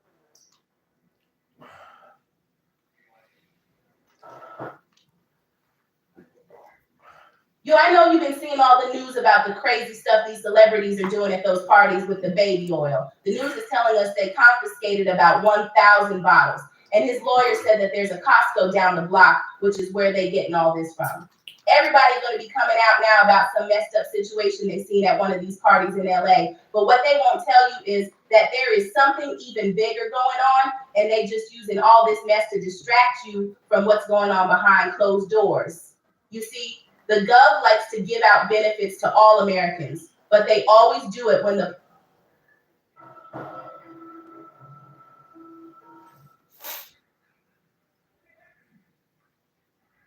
So wait.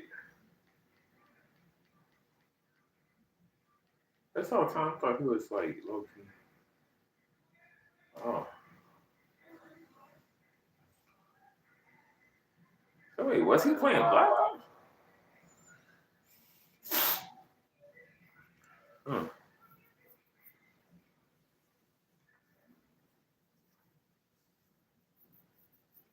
Are you ready? Crazy, I ain't about to pull up. Tell them quick. If you ever see him again, tell them quick talk. And they ain't gonna pull up the face to me. Whatever. You know what I'm saying?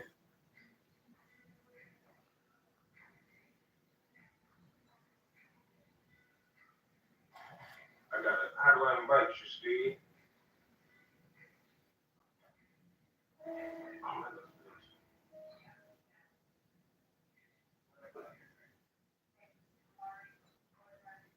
invite friends. What's your name on here, Steve?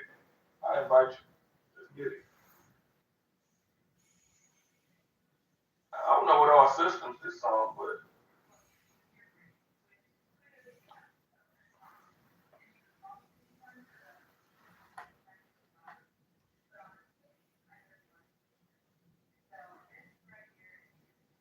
I need your name. Big Bird, what's up, dog? It's 7 days to die. What's up, Angel? Happy Friday, guys. How you feeling?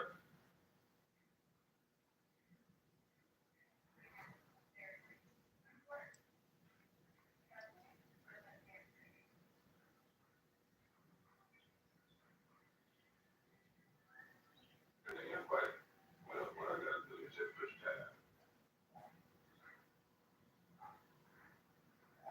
Going good, Angel. You know, I'm waiting on the motherfucker that was talking shit.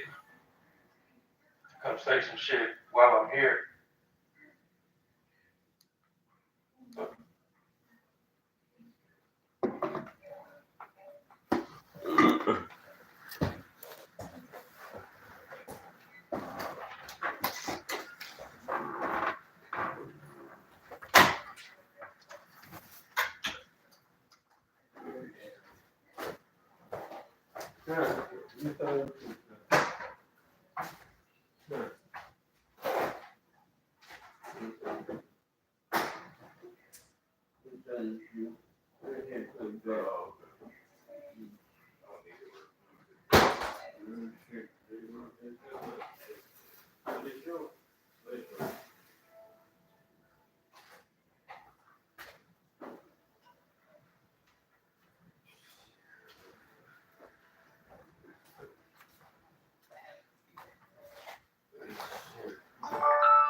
She lied.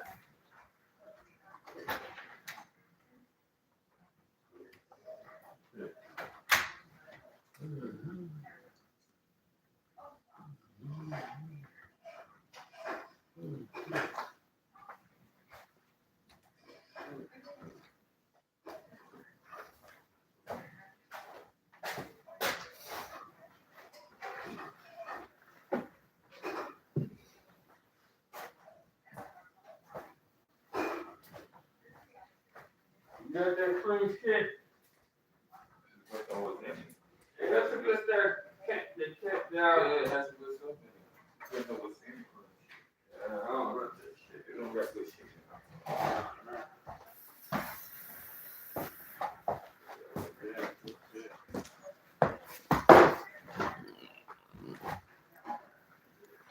Damn, nigga, why you open that blind? That's something blowing the shit out of me. Damn. Shut. Nigga, I can't even see. Go back when the daylight and you be too dark. God damn, that shit bright. So I closed it. Bro, I still can't see. Shit blowing the shit out of me. Mm-hmm. If anybody come in, don't send nobody to the gulag unless they get to talk about kids. Yeah, wrong. Hey, he cannot hear They you. can say whatever they want about me. I got tough skin. I want to tell one time I'm gonna get the bitch cut tomorrow. Look, he can't hear you. What's your name on here, Steve, man? I don't want to He can't hear you through on TV. Trying to get kids. I know I told me to test him. Nigga, that's an old ass live. He's never alive right now. Oh, Watch when the we something get- he already did. And we get on live, let me know. Yeah? Man. All right, what time you gonna get this bitch It's cut? Bobby here. Let me know when you're on live. That's it. Oh, shit. Bitch. Oh, shit, I'm out of stamina. Oh, shit.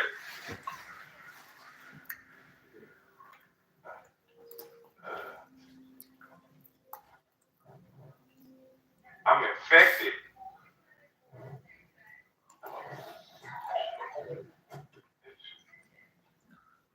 I got antibiotics. Oh, this bitch done got up. God.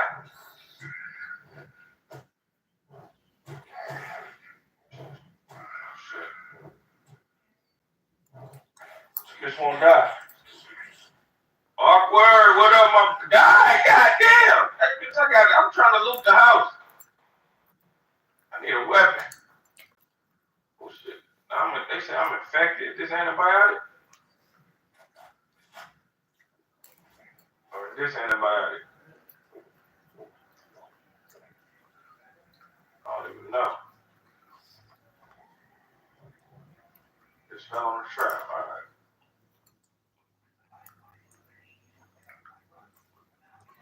There's the microwave. More meal.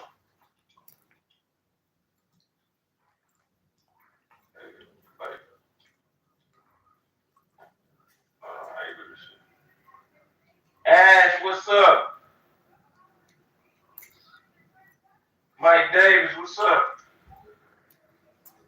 I'll grab it and put it in my inventory.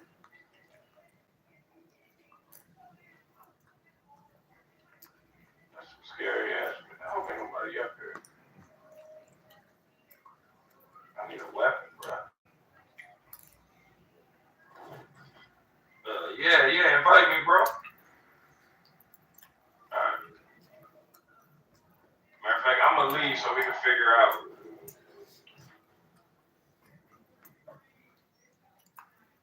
Alright. I'm gonna exit. What does California Trust Fund millionaire Paul Young do for a living? Nothing. Young inherited so much money that he said it doesn't require him to work. So, will he fight for working people? Nope. Don't let Paul Young sell us out in Congress. Making cars is Michigan's lifeblood, but Alyssa Slotkin could wipe us out. She voted to allow states to ban gas vehicles and helped funnel millions to foreign EV companies. If Slotkin wins, it's lights out for Michigan. Order Little Caesars courtesy from Senator Call of Duty rack up 16-day rewards. Pizza. I just got the $1,200 subsidy, and I want to show you how you can get one too before the offer ends. If you're like me, you need help with paying bills, groceries, and gas.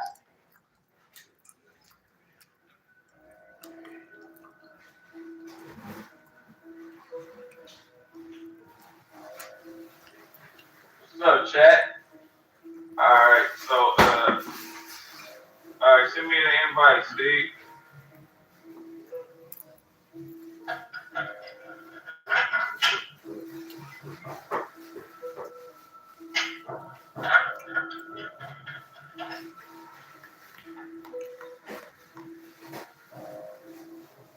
Yeah, that's what I was trying to do.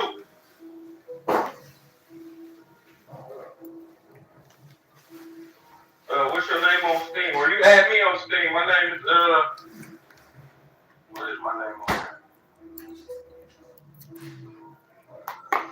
I'm about to put it in the chat.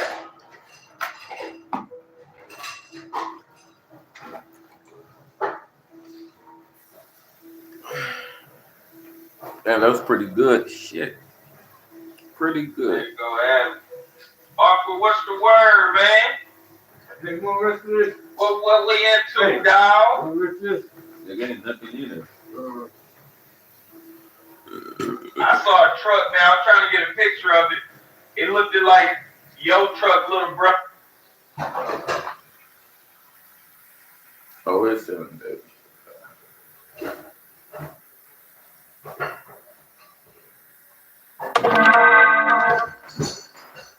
There's fusion. Yep. To be honest, I feel like that's what people look like. I feel like I make a wrong choice in the type of woman I deal with. These scary videos make you sick. There's nothing more disturbing than the sound of an unexpected and unknown siren. What could possibly be impending? What's her? NATO tearing through the town? What are we being warned about? Posted by Epic Memer Boys 0123 to the Chills narrator. I'm just watching YouTube, watching a whole bunch of stuff, chilling with the chat, randomly midday. chilling with the live chat. The sirens sound quite high pitched, almost like a car horn beeping long and restlessly. Several in the comments suggest it's a test siren of some kind, either for tornado warning. Tornado warning, bro.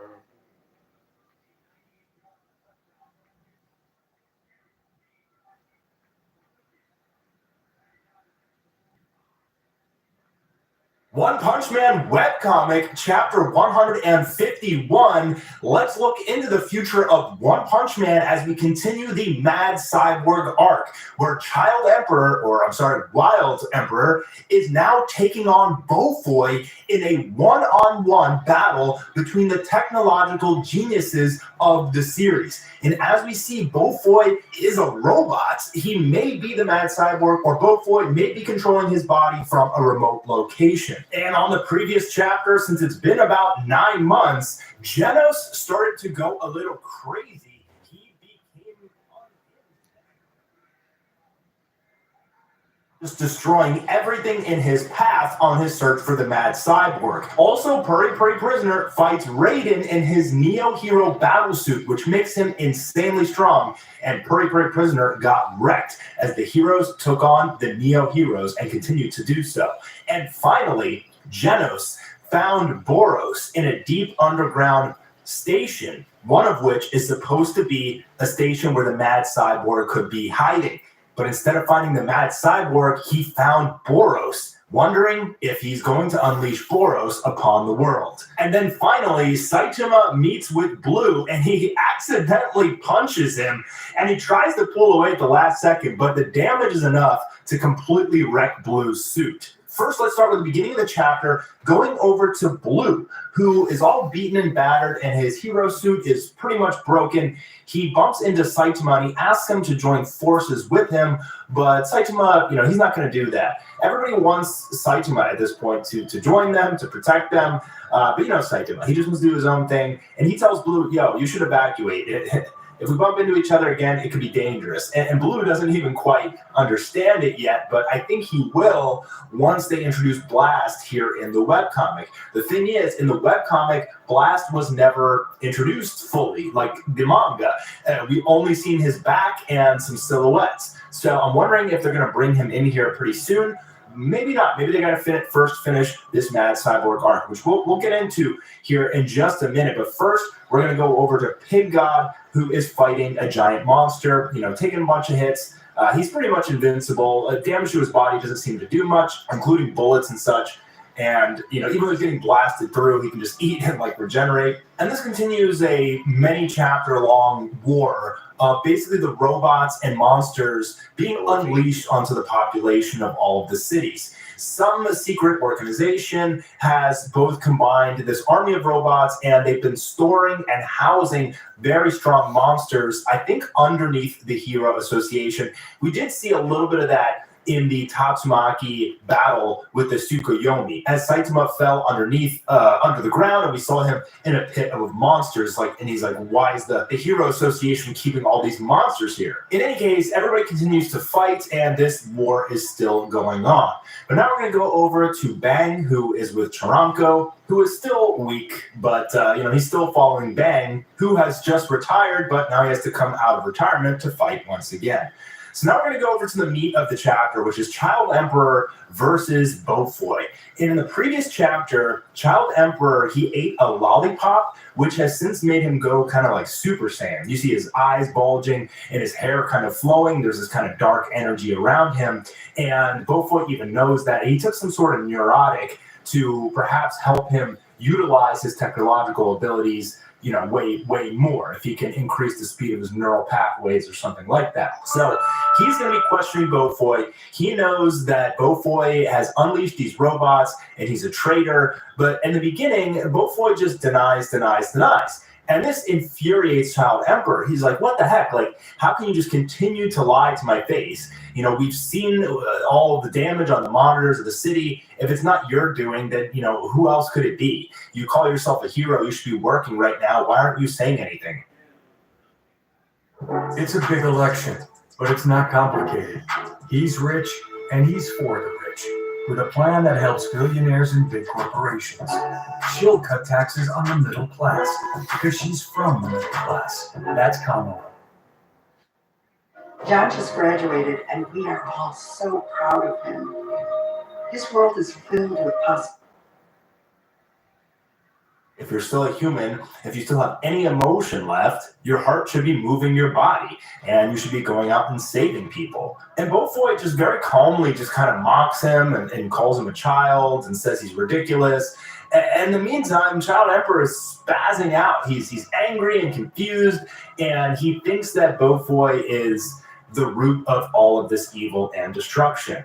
And he thinks that he's a nuance to society. So they're getting ready to battle. And Child Emperor goes in on Beaufoy about some sort of experiment with a bunch of prodigies, I guess, similar to Child Emperor, who were killed or injured or something because of Beaufoy. And he accused Beaufoy of taking them as hostages, I guess. And Child Emperor says, Beaufoy, I'm taking you into custody. To which Beaufoy replies, you won't be able to. Nobody can stop me.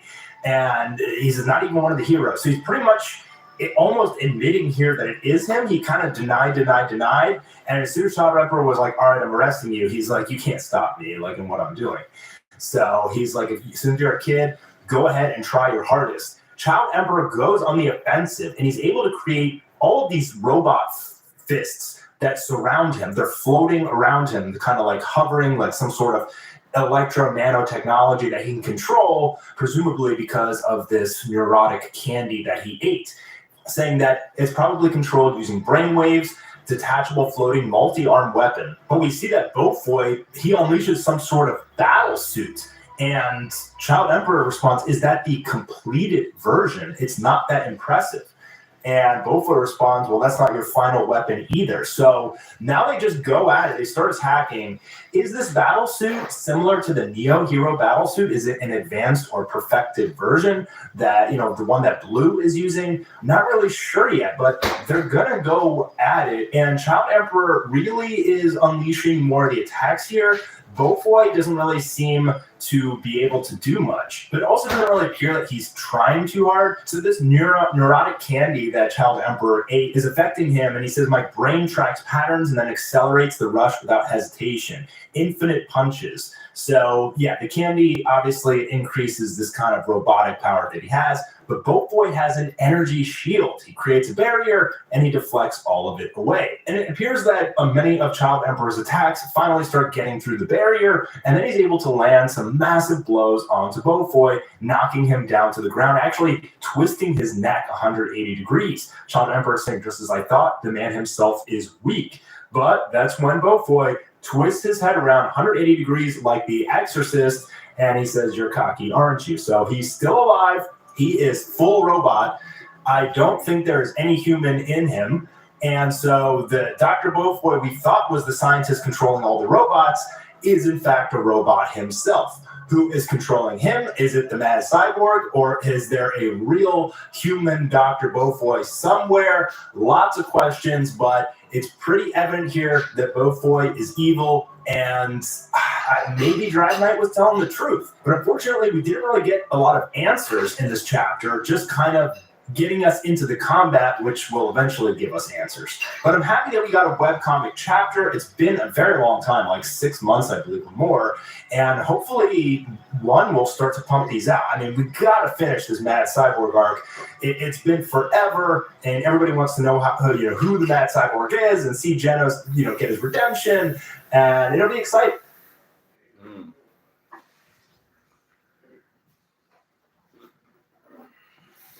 I don't think they're gonna know who it is. Look like my man hiding somewhere. Everything begins with an impressive view of the sun, but this sun transforms into a Dragon Ball. And the narrator tells us that when you gather these mysterious spheres and speak a mysterious phrase aloud, Shenron, the dragon god, appears, and this dragon will grant any wish you ask for. Suddenly, Goku appears, and the narrator tells us that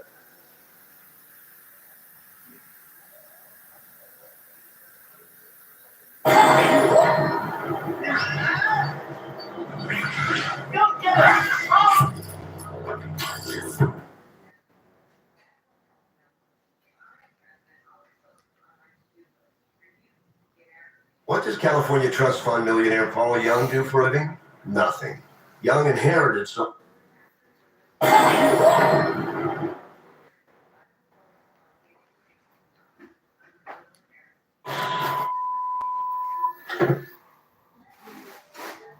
Hello, everyone. It is your host, Seth the Programmer, and today we're going to be talking about how strong Sora from Kingdom Hearts really is. Now, for a series like Kingdom Hearts, a game centered around a kid with size 20 plus feet beating up emo anime characters in the darkness with a giant key, while accompanied by Goofy and Donald Duck, it could be admitted at least that the main writer of the series, Tetsuya Nomura, at least tries to make a cohesive story and lore, even if certain aspects are argued by some people to fall apart, although personally I've always been a fan of most of it.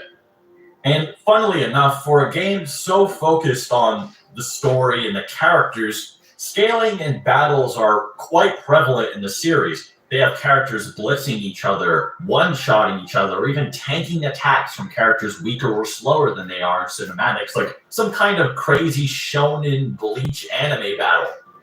Examples being how badly Xemnas bullied Lee just after he trained for eternities with Merlin and Kyrie, and unlocking his Keyblade finally, without Xemnas even using a blade himself, which is consistent with Xemnas being even stronger than a hypothetical full potential Roxas with the Keyblade, in the words of Nomura, let alone Lee. Or how Terra Xehanort absolutely bodied the rest of the cast with absolutely no difficulty, which is consistent with the idea that the Birth by Sleep cast was shown above what Sora had shown before Kingdom Hearts 3. As it was often described that the Birth by Sleep crew was designed to specifically show how a true Keyblade master would fight and handle their Keyblade. This alongside the fact that you can give the Lingering Will, the strongest enemy from Kingdom Hearts 2 lore-wise, you can give him a real body, Xehanort's mind, a massive darkness amp, and Xehanort's superior heart, it only makes sense that he would be slapping most of the characters in Kingdom Hearts 3. There's other examples as well, such as Roxas having 50% of Sora's power when he was awakened and so on, but I think that should be enough to get the point across. There's unironically consistent, or at least prevalent, power scaling in this series being utilized. And this is something that needs to be said in almost any video game lore/scaling video, is that the game does not always accurately represent the lore of the characters and their maximum capabilities. This is true for almost any game with crazy series of power or lore. I went over this in my Kratos power scale, but basically, game directors aren't able to show the full craziness of a character and their abilities. For instance, Cory Barlog explained in an interview that Kratos struggling to open a chest or a door, or even being damaged by normal enemies despite being able to overpower the hand of the guy that's holding the whole world, or titans that embody time, is more so for gameplay concessions and to make the game have a certain flow. An example, you can also point to games like Dark Souls, where you fight these demonic dragons or gods, and then suddenly you see a random hollow with a torch and he says, "Bring that ass here." In a similar sense, Nomura has made a few concessions as well. One of the more famous ones being when he stated, and quote, "It is too hard to express some battles as playable content, hence why the Birth by Sleep secret ending in Kingdom Hearts 2 was a scene rather than gameplay," end quote. This directly makes a distinction between gameplay mechanics and the actual lore of what's happening. Many game directors I know tend to also agree that it is difficult. From here, it's important to go over just what the Kingdom Hearts verse is. What is its cosmology and so on. There's two arguments you can go with here. One is that the worlds that you play in are planets in a sea full of stars, as described in the Kingdom Hearts 3 English notebook. And two is worlds are their own separate universes lined in a larger multiverse as stories. As world in Japanese, Sakai can mean the world, society, or the universe. Arguments to suggest that they are their own universes or cosmoses, or that each world has a very distinct sky system of stars, all of which look nothing like the world between, which is the space between worlds when you travel. Further evidence of this is that the Grand Councilwoman in the Lilo and Stitch Deep Space World in BBS, or Birth by Sleep, is stated to oversee the universe, even though their whole gang resides in its own world. It's also stated to be impossible to traverse between worlds without a Keyblade, and it's supposedly a butterfly effect if you break order, by explaining there are other worlds. If they're just planets, this would make absolutely no sense at all. Ericus had to unlock the lanes between worlds for anybody to even travel in Birth by Sleep. Once again, if these were just planets, that would make no sense. Zexion states that he can't leave Hollow Bastion because he doesn't have the Corridors of Darkness, despite dummy ships easily having interstellar travel. And as I said before, the game originally was in Japanese, so whenever they say the wider world, or the world capitalized, They mean the wider multiverse or all worlds. The real icing on the cake, however, is in Dream Drop Distance. Riku and gang talk about worlds, and Riku talks as if it's common knowledge that worlds have different flows of time and space, further cementing that these worlds are their own unique Disney stories with their own universes, rather than and it's also stated to have no time in said realm, and in which instances can last eternities. So with all of those details out of the way, we can safely begin on Sora. Now, Sora is a character that throughout the years has gone from being some twerp not worthy of his role to always surpassing the odds time and time again, and proving his heart and love for his friends was one of the most formidable in the verse. And while those friends might be his strength, they are also his weaknesses. A boy that simply wants to protect those around him with no sense of self-preservation. Someone who will sacrifice himself for others in a heartbeat over and over again, whether it be by jumping head-on to face the heartless, running in to save his friends with a stick on the ground when everything had forsaken him, destroying himself to save Kairi, or even being content sealing himself away in the realm of darkness to stop Xemnas. In Kingdom Hearts 3, the darkness was now an unstoppable force of nature. The organization was stronger and more prepared than ever before, and Sora was powerless to stop both and protect his friends. The darkness would rip Sora apart on a conceptual level, sending him to the final world to vanish. In a moment where Sora had never felt such a moment of despair and powerlessness, in a moment where his very existence was going to vanish forever, he pieces himself back together through the echoes of those that had passed and those that were still in the realm of light, and immediately runs to destroy the Heartless Lich and save his friends with his newly obtained power of waking. From here, I'll let Nomura explain himself what exactly that entails. The power of waking was originally the power to restore sleeping hearts, but to forcibly restore his friends' fading hearts, reality was overwritten by its influence and a singularity was born. Because of this overwriting, the time axis where they were completely annihilated was made so that it never happened. Meaning Sora sacrificed himself to rewrite the entire universe and possibly greater multiverse just to save his friends. But Sora wasn't finished yet. He still had to stop Xehanort, the organization, and the darkness. Sora, with his new resolve, powers through the organization and even receives help from alternate futures to stop the darkness that would have killed him before. But Xehanort was still in his way. Xehanort, a being who transcends time and space and has seen the endless worlds of the world, has acquired the X-Blade, or the Keyblade, a blade that is literally described as being forged between characters with higher dimensional powers, and with it he was going to reset the entire Kingdom Hearts verse back to zero. With the Guardians of Light, they're able to seal away Xehanort and Scala at Kylam, and Sora, Goofy, and Donald fight against Xehanort with the powers of all Seekers of Darkness. Sora eventually cuts through all of them and even manages to defeat Xehanort in numerous one-on-ones until it's time to finally face the X-Blade. But eventually, Sora's friends save him this time, and they overpower Xehanort and save the verse from him. The Guardians of Light use their powers to travel to Scala and Kylam and manage to suppress Kingdom Hearts with their light. At this point, Sora is a character that is considered a higher dimensional force that created the X-Blade, has fought beings that can destroy and recreate the entire Kingdom Hearts universe/multiverse, and can even rewrite said universe/multiverse while first learning how to use the power of waking. In terms of speed, he's able to fight characters in the realm of darkness, which is a realm with absolutely no time, meaning he somewhat breaks the speed formula, speed equals distance divided by time, since there is none. And some hearts can freely move through time and space to help others, and you'd think this would mean something to the community at large that has all played these games, read their mangas, interviews, reports, guides, and so forth. Unfortunately, though, a lot of people still downplay what Sora is really capable of, even though it's very blatant from what I described. Some will say Sora can only be placed at maybe constellation levels, because characters like Zeus can change around the constellations with a wave of his hand in his world and so forth. But I always found this a little self-defeating. Not only is that a casual knockoff feat, this is also because by Kingdom Hearts 3, Zeus is considered a jobber, to the point that Sora, after losing all his powers from the Mark of Mastery exam in Dream Drop Distance, is the one that defeats Hades and his titans that embodied Olympus. This Sora is so weak that even Pete bullies him and says that he's out of his league. Pete. Yes, that Pete. Some people will try to say that the X-Blade is beyond anything else in the verse. However, this is untrue, as characters like Aqua have been stated to be able to shatter it with her D-Link before it was even starting to shatter from the Vanitas-Ventus battle.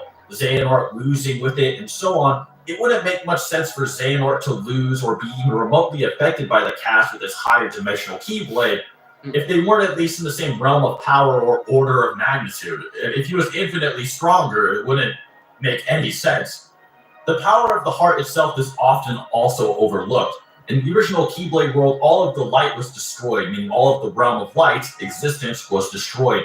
And the hearts of children hoping for the light to not fade recreated all the lights you see in Kingdom Hearts. It's kind of funny to consider that even the weakest characters in the series all have the potential to be absolutely insane. And this is also backed up by how most scientists, like Anson Wise, who study the heart, state the heart has limitless potential beyond human comprehension that is simply hard to access the full potential of. It's even funnier with the scale, like how almost every little shadow ant that Sora killed with the help of the future would unironically by themselves rip almost any shonen protagonist you could name to shreds on a conceptual level. Maybe that Woody versus Jiren meme was kind of going somewhere. Anyway, I really couldn't have done this video without the help of my translator, PyGod, who read all 700 plus pages of the Kingdom Hearts 3 Ultimania and even ordered the original copies of the Kingdom Hearts 1 manga to make sure it didn't say multiverse like it does in the English versions, which they don't in Japanese, unfortunately, and the astronomical help of translating the Japanese version of the game as well in certain instances. I can't stress enough how grateful I am for this. Now, as I said earlier, Sora sacrificed himself to defeat Xehanort and the organization for good, and that means our little journey through a long-awaited extended childhood is over for now. But I do hope that you enjoyed this breakdown, and feel free to support the channel and like and even subscribe if you did, or if you just like Kingdom Hearts. And as always, I hope you have a great rest of your day.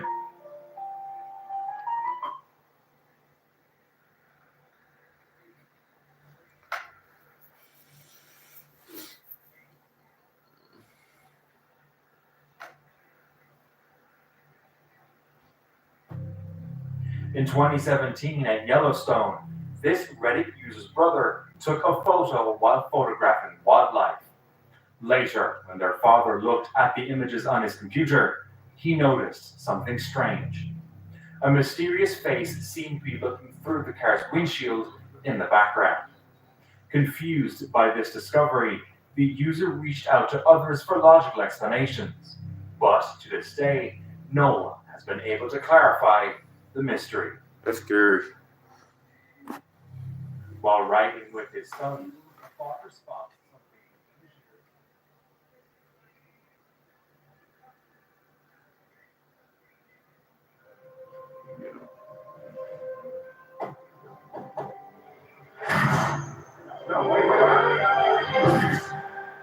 One night in the quiet streets of Seattle, an old couple is getting ready to sleep. The noise of their dog barking and whimpering alerts them.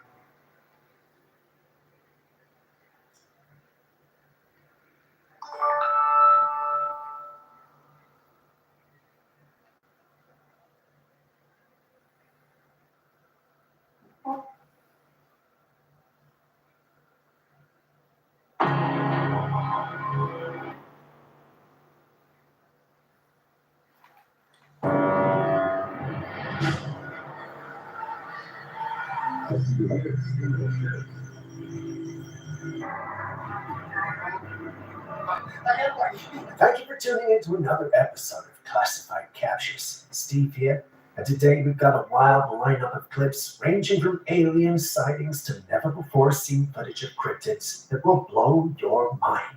Ready? Let's dive right in.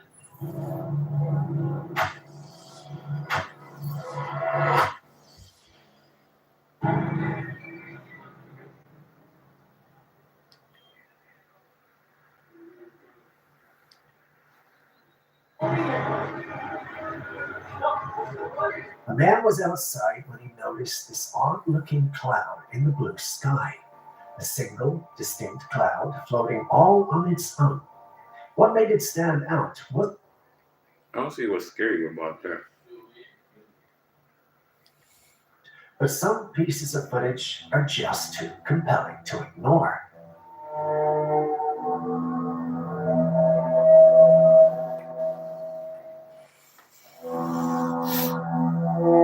Take this footage for instance. It was captured by a trail camera in the woods, and it shows a humanoid figure crouched down behind a tree. It almost appears as if it's hiding, staying low to the ground. Then out of nowhere, this person, if we could even call it that, launches itself from the ground straight up onto the high tree branch with incredible ease. Now, keep in mind that the distance between the ground and the branch is considerable, much more than a human could easily manage. Yet this figure made it look effortless. This doesn't seem like a person. The movement, the strength, the precision, it's almost impossible for a human to pull that off without equipment or some sort of assistance. So what are we really seeing here?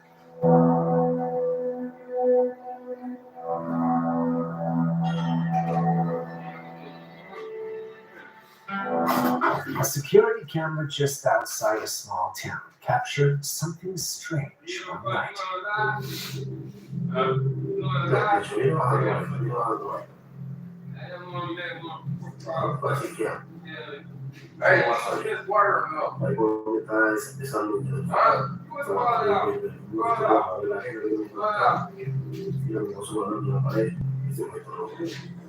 An unusual object comes hurtling down from the sky and vanishes behind a building.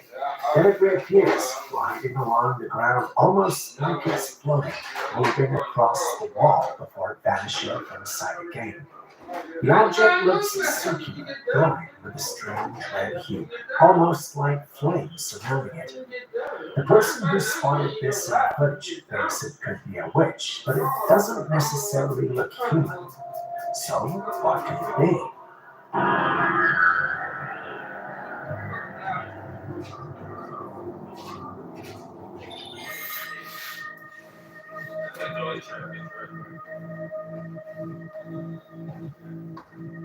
Here's another mysterious capture from a trail camera. The owner set it up hoping to capture some wildlife, but when he reviewed the footage, he was in for a shock. Instead of animals, an illuminated figure appeared right in front of the camera. This being glowed intensely, its features completely obscured, leaving only a distinct, ghostly silhouette behind. The camera was set.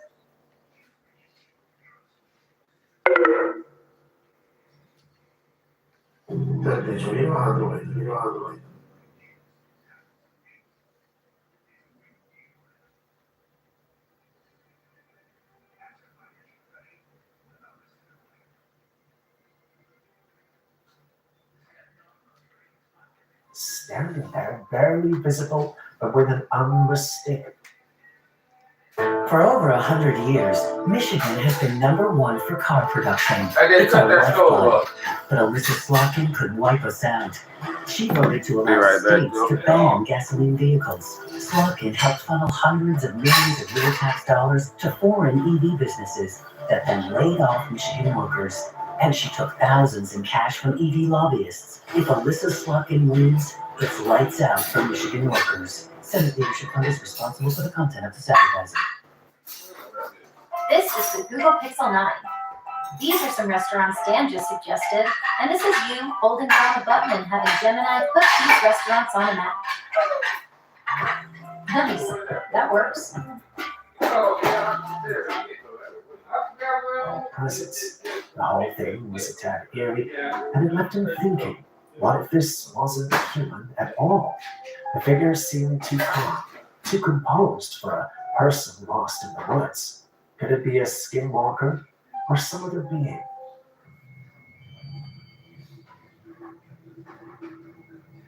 It's 5 in the morning.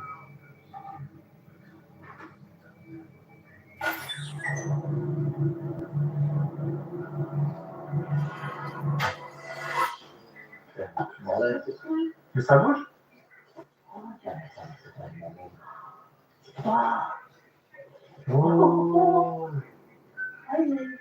Oh. A couple in France was out for a walk one night when they spotted something strange in the sky. It looked like the shape of a capsule, glowing a deep, intense red. This object was moving smoothly, floating across the sky in an almost controlled way. At one point, it dipped behind some trees, disappearing from sight, only to reappear moments later as if it had been observing from the shadows. The glow was almost luminescent, and with no visible wings or other identifiable features, it raises a question. Could this be something not of this world? An advanced drone, perhaps?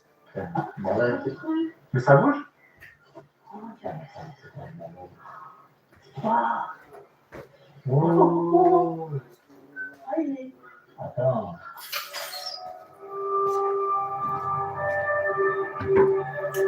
Gotta put the phone on charger. Oh yeah, the phone ready to go dead. Yeah, it's at like 9% Roman film. Put it on the charger right quick. So y'all can see the TV. Yeah, I can see that. Brushed off and went back to sleep, chalking it up to nerves. The next morning, still curious, he decided to review the footage. What he saw left him chilled. In the middle of the night, while he was fast asleep, a strange white apparition appeared from the shadows of the woods on the left side of the screen. The figure was faint but unmistakable, a glowing, ghostly form.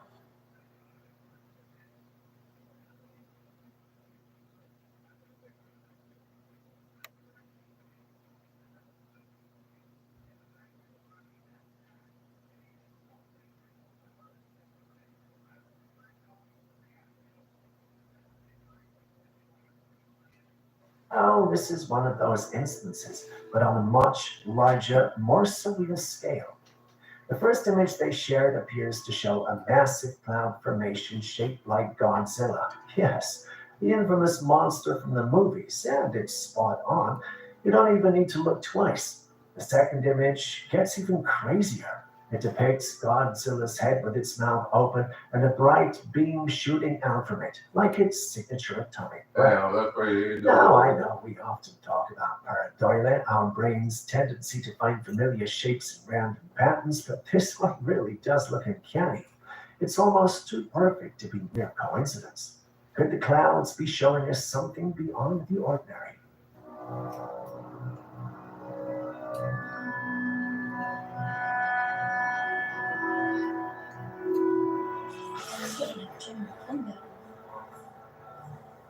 Y se escuchan por todo el patio encima.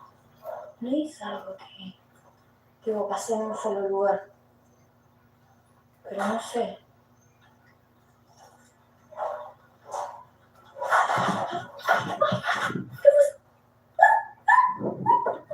A woman was out late one evening, having just finished running some errands and preparing to settle in for the night. As she made her way back inside, she couldn't shake a strange feeling that something was off. The atmosphere around her felt unusually tense. So she decided to pull out her phone and start filming, hoping to capture whatever might be making her so uncomfortable. In the background, you could hear her dog barking, a clear sign that even the animal sensed something wasn't right. As she panned the camera around her surroundings, something startled her. In a moment of panic, she rushed back inside the house. What had spooked her so much? Let's take another look at the footage. There it was. Standing in the corner of the building, barely visible in the dim light, was a dark figure. It appeared to be facing her, silently watching. Her instincts had been right all along. But what could that figure be? Pero no sé.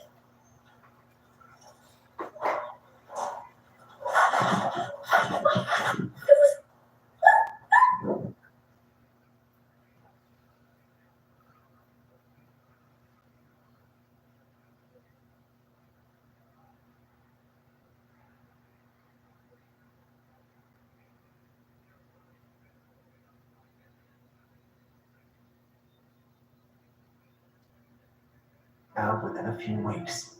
Some say it was all just a prank, while others believe it might have been a skinwalker. What are your thoughts?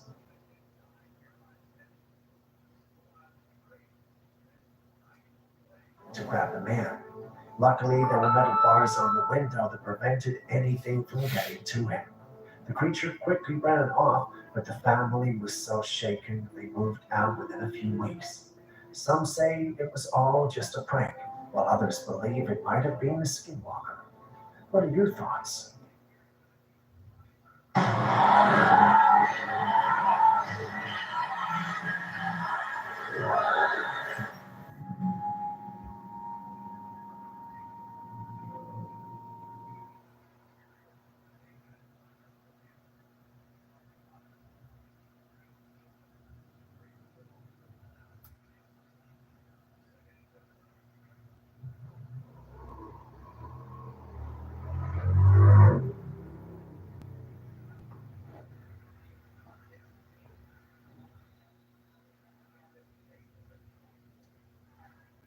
Real.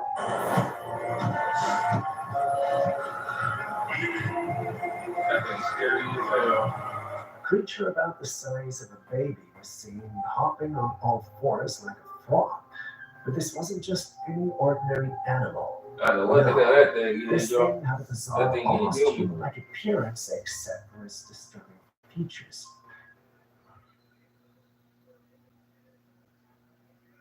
So pretty much, okay.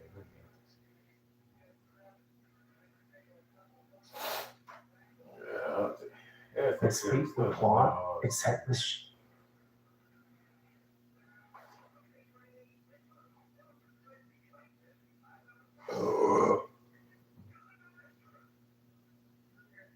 and many customer reports have spoken of glasses being flicked off the table, sudden bursts of wind, and other strange occurrences that take place in there on a regular basis. So ghost stories. Yo, that Mike? Yo, big Mike. Yeah. Yo. Okay. Big Mike. Well, hey, look, man. A small fox is depicted hanging from the edge of a rock.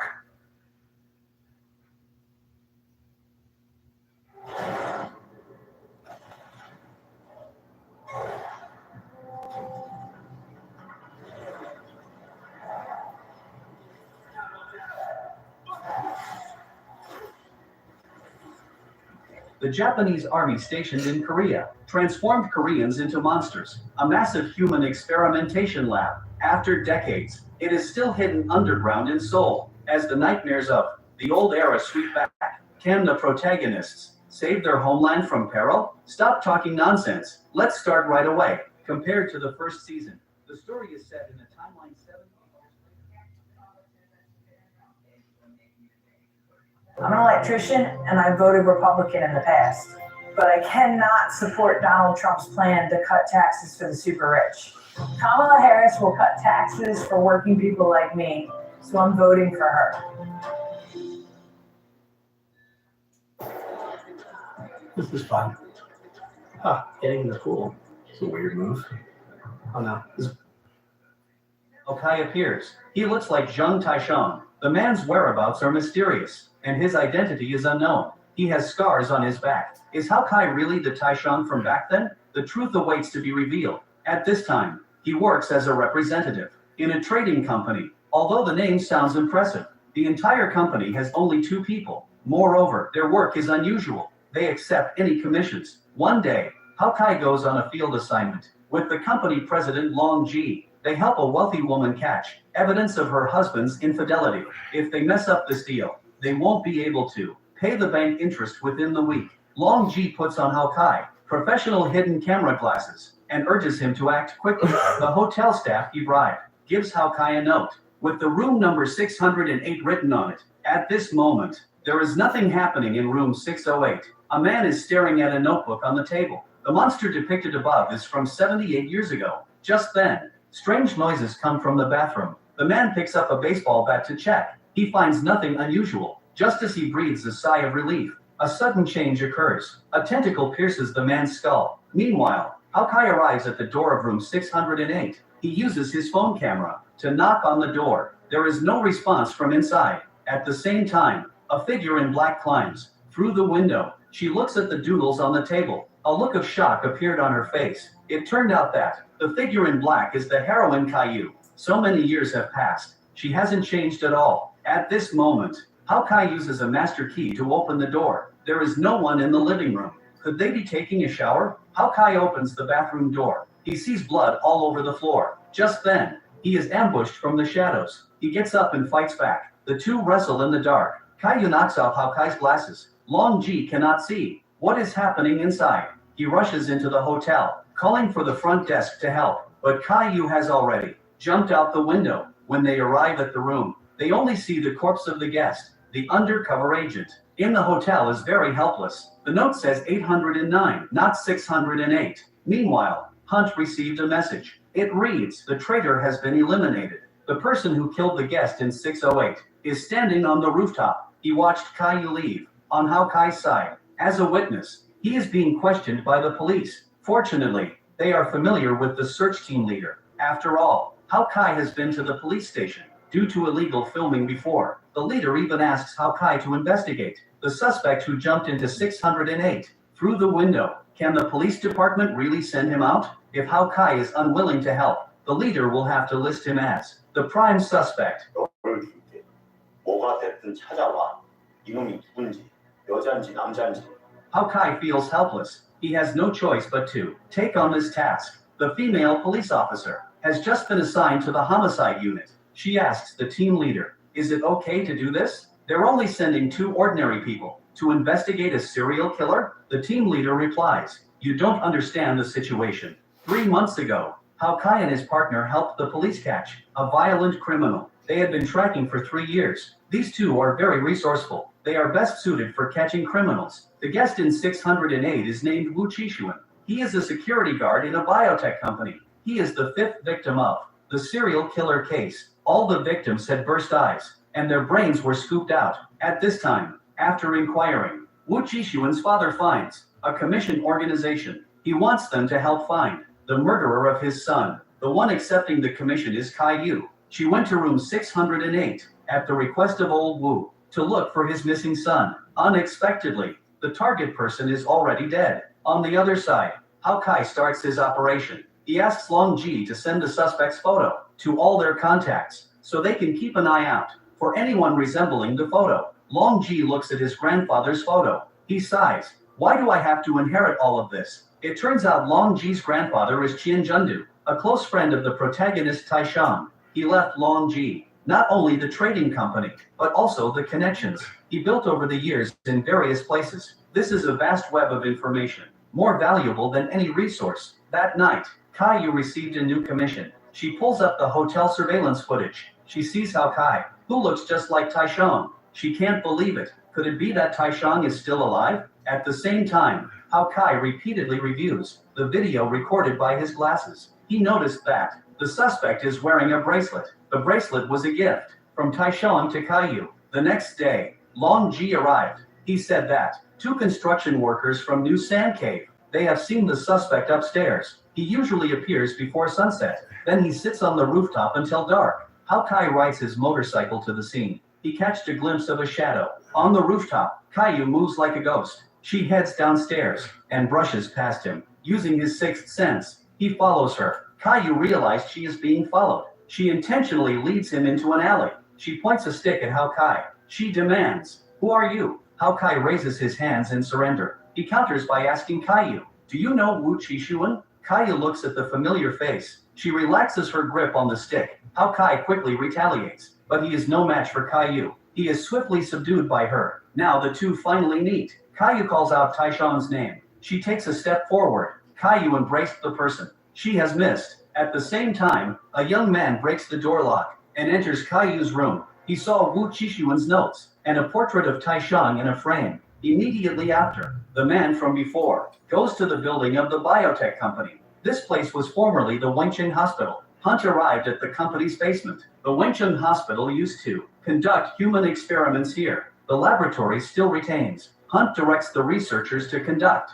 the experiment codenamed AO-67. A monster's tentacle extends from the opening. 2 massive creatures approach the AO-67 experimental subject. Hunt reminds him not to be afraid. If the monster sensed that You are afraid of it. It will attack you. But how can he not be afraid? In front of such a terrifying creature, AO-67 tries to crawl away. In the next moment, he is pierced by a tentacle. The experiment is declared a failure once again. The monster throws the dead subject at him. It seems to be taunting Hunt, but the chairman is not satisfied. With this result, he reminds Hunt that the old chairman implanted the subject in him to make him contribute to the grand cause. But if he fails again, Hunt will be eliminated. The old president is not someone else. He is a perverted doctor from Woncheng Hospital. Hawkeye knows nothing of these disasters. He simply doesn't understand why this woman, suspected of murder, is suddenly holding onto him tightly. He doesn't understand Caillou's feelings. Years ago, after Caillou fell into the water, she was infected by the subject. Caillou lost her sanity and went on a killing spree. She slaughtered an entire village. When Caillou came to her senses, she dared not touch anyone. Caillou lived in hiding in a corner. Caillou never thought she would see Taishong again. Now, Hawkeye's attitude awakens Caillou. Only then does she realize that the person in front of her is not Taishong. Caillou explains she was commissioned to go to the hotel to find the missing Wu Qishuan. She is not the killer. Hawkeye proposes a collaboration. Since the police won't let them go anyway, why not work together to catch the real culprit, the real killer? Caillou refused. She warns Hawkeye that things are more dangerous than he thinks. He has not yet gotten involved. He should quickly give up. Hawkeye returns to the trading company. He doesn't know why, but he feels that the name Taishan sounds very familiar. So, he asks Long Ji if he knows this person. Long Ji's expression becomes unnatural. He says he has never heard of that name. On the other side, Caillou returned to her residence. She discovered signs of a break-in. Then, she received a commission notice. It features a portrait of Taishan. The client says he wants to find the missing person, Zhang Haocai. This client must be the one who broke into Caillou's room and took this photo. So Caillou drives to the processing office. The cases she takes on are all handled by Anna. At this moment, Anna is talking with the client. She quickly realized that this person is after Caillou. So, she steps into the shadows to warn him. In the next moment, the client snatches the phone away. Meanwhile, the female police officer suddenly contacts Hawkeye. She brings the case report. On the surface, it seems to help Hawkeye, but in reality, she suspects him. However, Hawkeye has already noticed the policewoman sticking a listening device under the table. She is about to argue when she suddenly received a text from the police station. Another victim has emerged. Hawkeye and the female officer spring into action. As expected, this time, the victim is Anna. By the time Caillou arrived at the scene, it is already too late. The mysterious man is the killer in the murder case, and he can turn into a monster at any time. Just then, Anna calls. The call is from the mysterious man. Caillou senses there is a siren on the line. She realized that the criminal is nearby. She leans out to take a look. Unexpectedly, Hawkeye sees the scene. Caillou appears at the crime scene. This raises his suspicions. At this moment, Caillou surveys the downstairs area. She locks eyes with the mysterious man. He smiles and walks away. Caillou immediately chases after him. Hawkeye follows closely behind them, but the man has powerful skills, easily crossing the bridge. Hawkeye does not have this ability. Caillou chases to the bottom of the bridge and finds the man has vanished. She nervously scans the surroundings. Unexpectedly, in the next second, she is knocked down by the man, but Caillou quickly reacts. The two engage in a fierce struggle. However, the mysterious man gradually gains the upper hand, and he unexpectedly discovered Caillou is not an ordinary person. They are monsters and of the same kind. The mysterious man extends a tentacle and injures Caillou. Suddenly, he is pushed aside by Hawkeye. Seeing Caillou bleed, he hurriedly calls the police. The mysterious man stares at Hawkeye in shock. Then, he disappears from the spot. Soon after, an ambulance takes Caillou to the hospital. Hawkeye picks up the bracelet on the ground. He doesn't know what he is thinking. Then, he sees a doctor running in insane. The patient from earlier is missing. Meanwhile, Hunt received a call from the chairman of Inheritance. He learned that another murder case has arisen. He angrily arrives at the secret chamber. Hunt violently beats the mysterious man. Through their conversation, we learned that the mysterious man's name is Shang Zhao. He is unwilling to hide his powers. That's why he acts impulsively. Hunt warns Shang Zhao not to act on his own anymore or do anything outside of the plan. If he causes trouble again, he will need to explain to the chairman.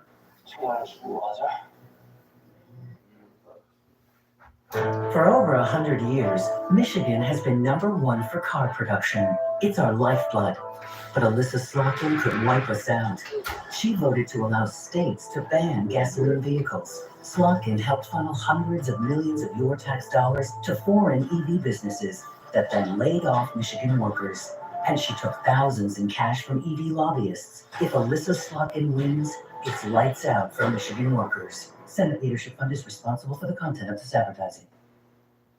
Introducing KFC's new original recipe tenders and comeback sauce. The feast is on.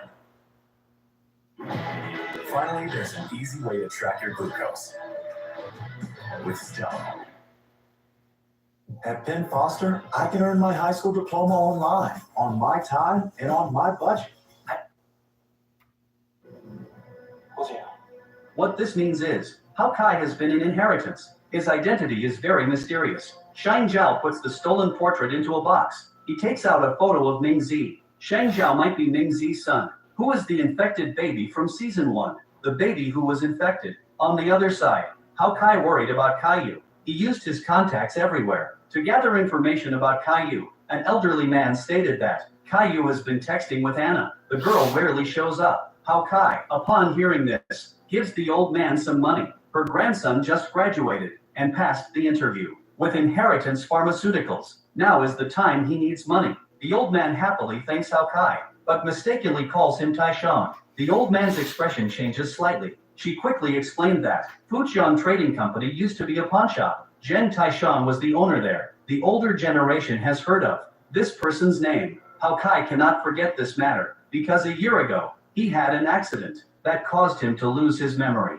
Hao Kai wants to know more details about the accident. Long Ji says, forgetfulness is a gift. Since his memories have been reset, he can forget the past and start a new life. Just as he finishes speaking, Hao Kai receives a call from an unknown number. Caillou actually comes to him. She changes her attitude. Caillou decides to agree to cooperate, but Long Ji feels heavy-hearted. He calls a woman in a kimono. Her profile looks like Luoshan. Why did Caillou suddenly change her attitude? Because every time she experiences severe bleeding or physical exhaustion, she feels a hunger for human brains. Caillou can only suppress the impulse by injecting medication.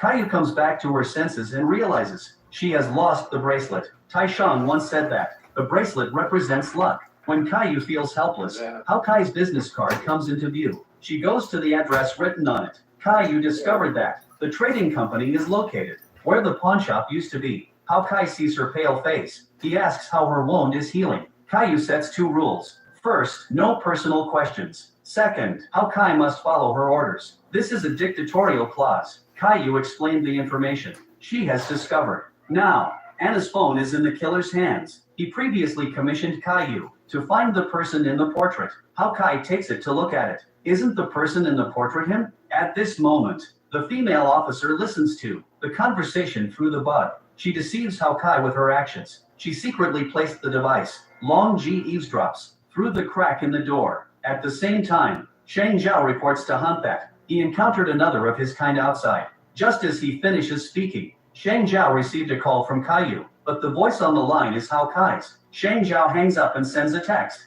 He requests to meet tonight. Caillou is afraid of exposing her identity as a monster. She wants to go to the meeting alone, but Hao Kai agreed to cooperate. He won't allow Caillou to take risks. Caillou cannot refuse. She has to agree. Caillou looks at the cluttered hallway. She remembers there should be a window here. Finally, Long Ji is also worried about Hao Kai. He goes out to help watch over the two. The 3 of them drive to the agreed location. Caillou hands Hao Kai an invisible earpiece and a flashbang. The meeting place set by Shang Zhao is an abandoned building. The 2 split up to survey the surroundings. The building structure is complex. Shadows appear blurry in the darkness. Hao Kai immediately turns around, but the shadow vanishes in an instant. They arrive at area R2. They do not see Shang Zhao. Caillou suddenly loses contact as well. At this moment, shadows hidden in the dark scurry around. Caillou realizes the situation is bad. She tells Hao Kai to retreat. Caillou, like a ghost, engages in a struggle with the men in black. Hao Kai is surrounded and pursued.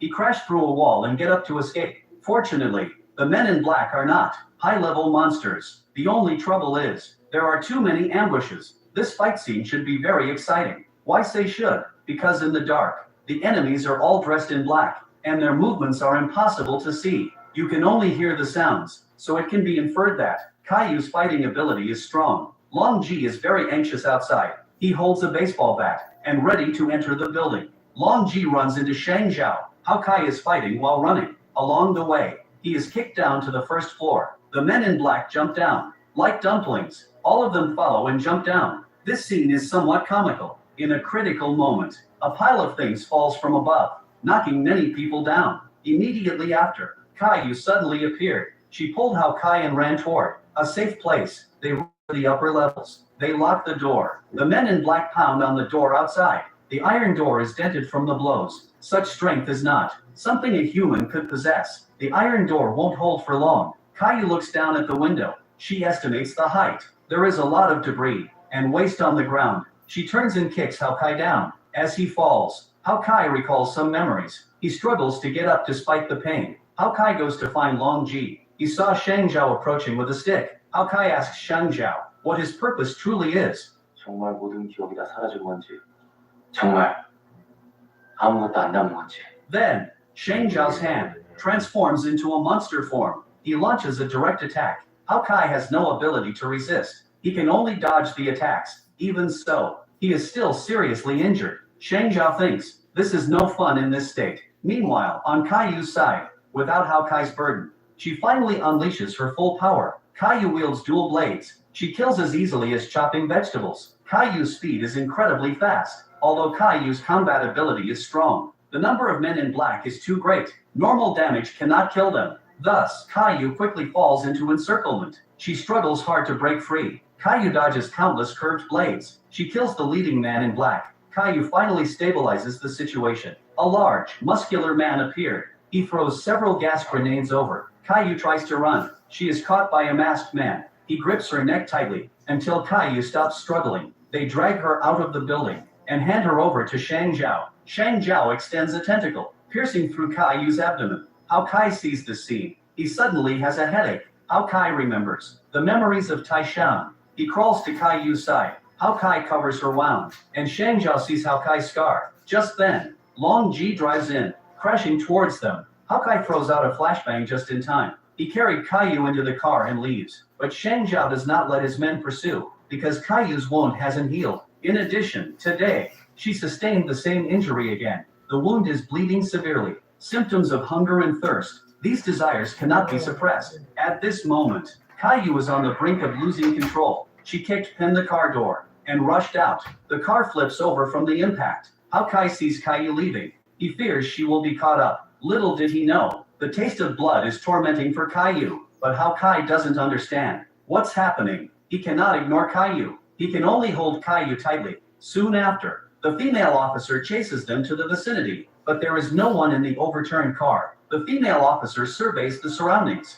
She finds Long Ji in a pool of blood, and Hao Kai who had held the baseball bat. During Hao Kai's unconsciousness, he dreamed of the Wenqing hospital. He could never escape the dark underground until a huge monster appeared. Hao Kai wakes up from the dream. He discovered that he is shackled to the hospital bed because Long Ji's life is in danger. The weapon has Hao Kai's fingerprints on it, so he is suspected of harming Long Ji. Hao Kai only remembered that after he held Caillou last night, he was knocked out from behind by Long Ji. Hao Kai is unclear about what happened afterward. In the previous storyline, the kimono-clad elderly woman Long Ji contacted is actually the antagonist Madame Mayetta from last season, and also the owner of the Inheritance Biotechnology Company.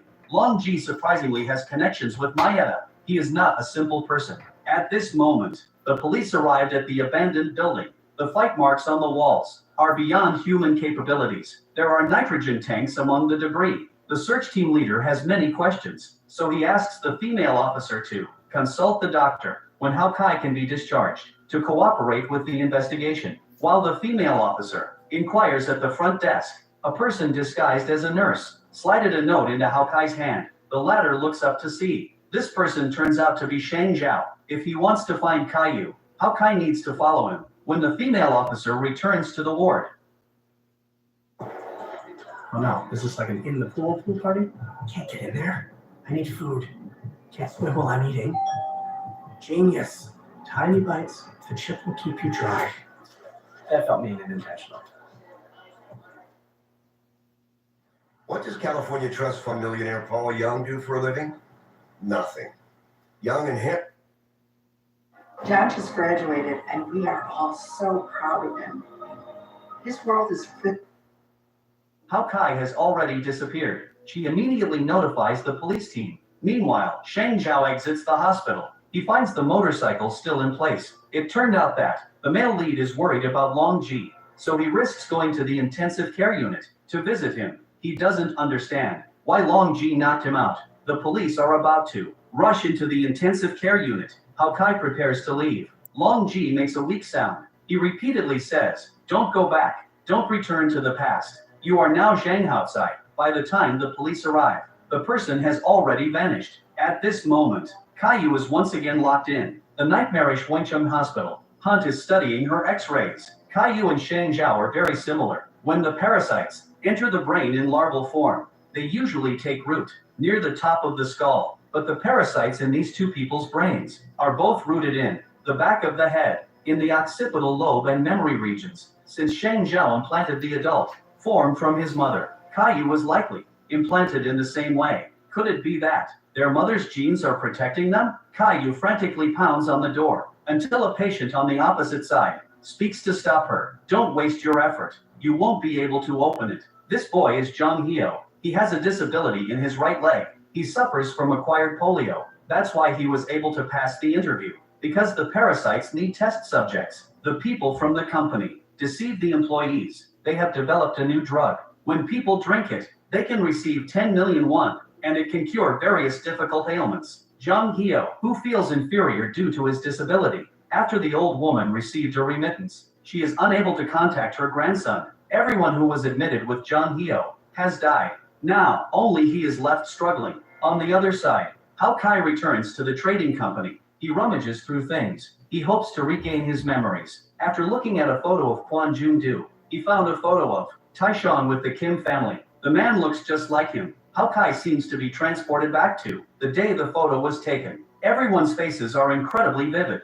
Immediately after, he recalls another detail. When Caillou came here, she stared at the storage room for a long time. Hao Kai knocked on the wall. He discovered that the wall was hollow. He kicked through the wall panel, relying on his muscle memory. He opened the secret door of the pawn shop. Inside were various collectibles and documents, including a file on Caillou. Just then, the light suddenly went out. Hao Kai carefully walks out. He picks up a weapon for self-defense, but the person who arrives is Shang Zhao. He toys with Hao Kai, like a cat with a mouse. He mocks Hao Kai. He can't help but sneer. "Bro, your moves are too slow." Hao Kai indeed is not a match for Shang Zhao now. Hao Kai can only rely on backslash, his unwillingness to give up, and his fearless spirit. He charges forward recklessly. Through Shang Zhao, we learned that Hao Kai was able to subdue all the parasite monsters before. The two fight in the darkness. The female officer comes knocking again. She catches sight of the motorcycle at the door. The female officer steps forward to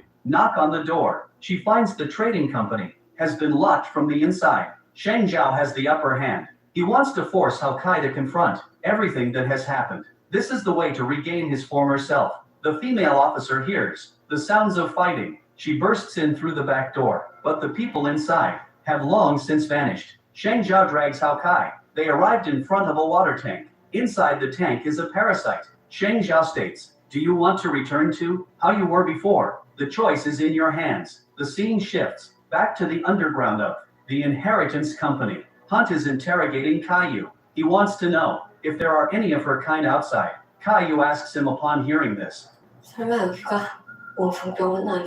Hunt reveals the truth. After the Greater East Asia War ended, the hospital was closed down. Most of it became ruins. Former chairman Mr. Kato and Madame Mayetta established the Inheritance Biotechnology Company atop the ruins. Currently, his son Shinjiwu is in power. Caillou realized that the nightmare has never ended. Meanwhile, Madame Mayetta arrived at the Inheritance Company. Caillou is brought before her. The old woman outside is Madame Mayetta, a soulless woman. The real Mayetta retains her youthful appearance. Next, the story of what happened between Mayetta and Taishan is told. What exactly transpired after the war ended back then? Caillou vanished due to being infected by the parasites. Taishan has been guarding the Kim family all along. Unexpectedly, one day, he suddenly received a mysterious letter Someone invites Tyshawn to meet at a bar. He didn't expect it to be Mayetta. She did not perish in the flames, but instead survived. Because of the parasites, she resents Tyshawn for his cruelty towards her, so she adheres to the principle of destroying what she cannot have. Mayetta instructs assassins to entangle Tyshawn. She secretly sends another group to infiltrate the Kim family. Madame Mayetta knows well that, to conquer Tyshawn and to reshape his values, she needs to shatter and remold him. On that day, the Kim family became a nightmare. No one escaped from Madame Mayetta's massacre. Uncle Jia Ping, Aunt Luo, and Xiao Bao. Tyshawn was nearly incapacitated by the henchmen. Madame Mayetta pulls out a parasite. She decided to give Tyshawn a gift. When he wakes up from the Kim family, Tyshawn sees Aunt Luo on the brink of death, and Uncle Jiaping and Xiao Bao hanging dead. Tyshawn lets out a horrified scream. Everything he built shatters. But soon, even more troublesome situations arise. The parasites make Tyshawn ravenous. At this moment, Aunt Luo regains consciousness. She struggles to control herself from killing him. Tyshawn urged Aunt Luo to run, but she replies that it's okay. She can handle it. In the next moment, Tyshawn completely turns into a monster. The timeline shifts back to the present. Madame Mayetta laments. Caillou is truly a masterpiece. No wonder she inherited the monster of the goddess parasite. Caillou cries out in pain. Doesn't she like Tyshawn? 친구가 될 수 없다면 그 사람의 지옥이라도 돼볼까 하고요. Why can't she even spare him? Mayetta's revenge has only just begun. She orders them to throw Caillou into a room. Through the glass, she saw Hao Kai lying on the ground. Shang Zhao urged him to choose quickly. If Hao Kai does not implant the parasite, in a moment, he will bleed to death. Of course, more importantly, Hao Kai wants to become stronger. He wants to protect Caillou, so he crawls into the pool and accepts the parasite. His scars heal rapidly. Hao Kai regained all his memories. At this point, Hao Kai finally transforms back into Tyshawn. Since things cannot be changed, Caillou just wants to break through the encirclement, to be by his side. But in the blink of an eye, Tyshawn arrives behind Shang Zhao. He punched Shang Zhao. Caillou and Tyshawn quickly escape. Madame Mayetta orders Hunt to capture Tyshawn. Caillou can kill him directly. Shang Zhao watches as if it were a show. He said that currently, the only ones who can deal with Tyshawn are Hunt and the imprisoned No. 71. He wants to see how they will choose. Hunt orders the release of the Black Ones. It is unclear what the Black Ones specifically refer to, but they can't be internet trolls. At this moment, Tyshawn is fighting alongside Caillou. The overhead lights suddenly flicker incessantly. Immediately after, a group of men in black rushed out. It turns out they are the Black Ones. The director enjoys designing dark battle scenes. This time, he added the effect of flashing overhead lights. The director might be afraid that we can see the actors' movements clearly. In summary, this fight scene describes Tyshawn and Caillou teaming up in a love story against the men in black. No matter how many villains appear, they cannot stop the power of love. But Tyshawn accidentally stabs Caillou. Now the female lead is seriously injured. She cannot continue to fight the men in black. In a critical moment, Shang Zhao sabotages the surveillance to help the two escape. He pretends to be injured. Shang Zhao points out that Tyshawn ran toward the No. 5 passage. Hunt noticed the injuries on the men in black. He becomes somewhat suspicious of Shang Zhao,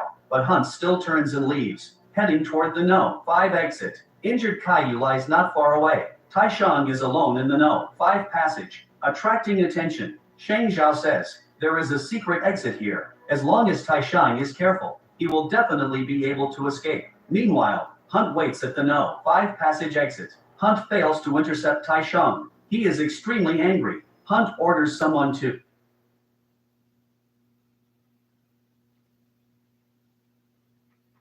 bring Shang Zhao.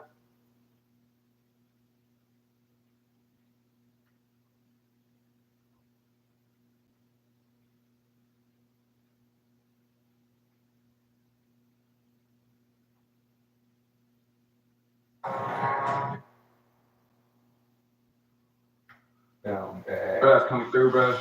We low talking down bad. Yeah, we low talking.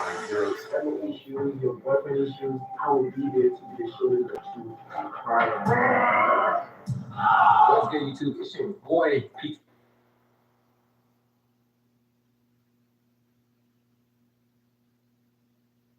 They say he down bad.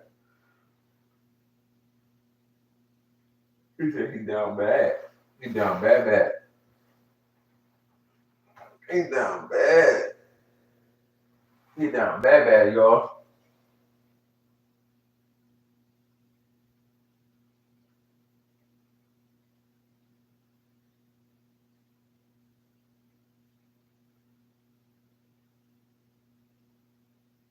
The ocean's depth. Sea monsters.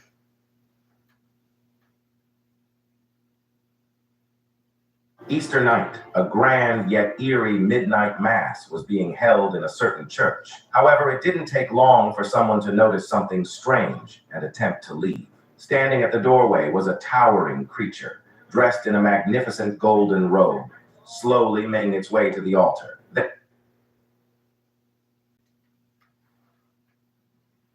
Mike Rogers took $1 million from the drug industry and voted against letting Medicare negotiate lower prescription prices, opposed the law capping the price of insulin. Rogers even voted to take away guaranteed Medicare benefits. Mike Rogers sold us out. Making cars is Michigan's lifeblood, but Alyssa Slotkin could wipe us out. She voted to allow states to ban gas vehicles and helped funnel millions to foreign EV companies. If Slotkin wins, it's lights out for Michigan. Easter night, a grand yet eerie midnight mass was being held in a certain church. However, it didn't take long for someone to notice something strange and attempt to leave. Standing at the doorway was a towering creature, dressed in a magnificent golden robe, slowly making its way to the altar. Then, it unfolded its enormous wings. Everyone was terrified by the scene before them. The priest muttered words of prayer, claiming it was a miracle, that an angel had descended upon them to grant them eternal life. But this grotesque creature looked nothing like an angel. It resembled a winged demon more than anything divine. How did it get here? And what were its intentions? It all began with a car accident. Riley, driving under the influence, had killed an innocent girl. He was punished by the law for this, but the worst part was the guilt that consumed him. Riley couldn't shake the image of the girl's face, shattered by the glass from the crash. 4 years later, Riley was released on parole. He was returning to his hometown, a small island called Crockett Island, with a population of only 127 people. His mother was overjoyed when she received the call about his return, knowing the family could finally reunite. Meanwhile, his younger brother Warren was getting ready to head out. He rode his bike through the small town's Catholic church, which had stood since 1824 before reaching the dock. A boat had just arrived, and 2 men were unloading a strange, large crate from it. Warren was meeting up with his 2 good friends. They all had the same goal in mind, seeing if the boatman Ken would sell them some marijuana. While Warren waited, the man who had brought the mysterious crate finally dragged it home. From inside the box came 2 loud knocks. The man promptly unlocked the heavy lock on the crate. As dusk fell, Warren and his friends headed to the beach.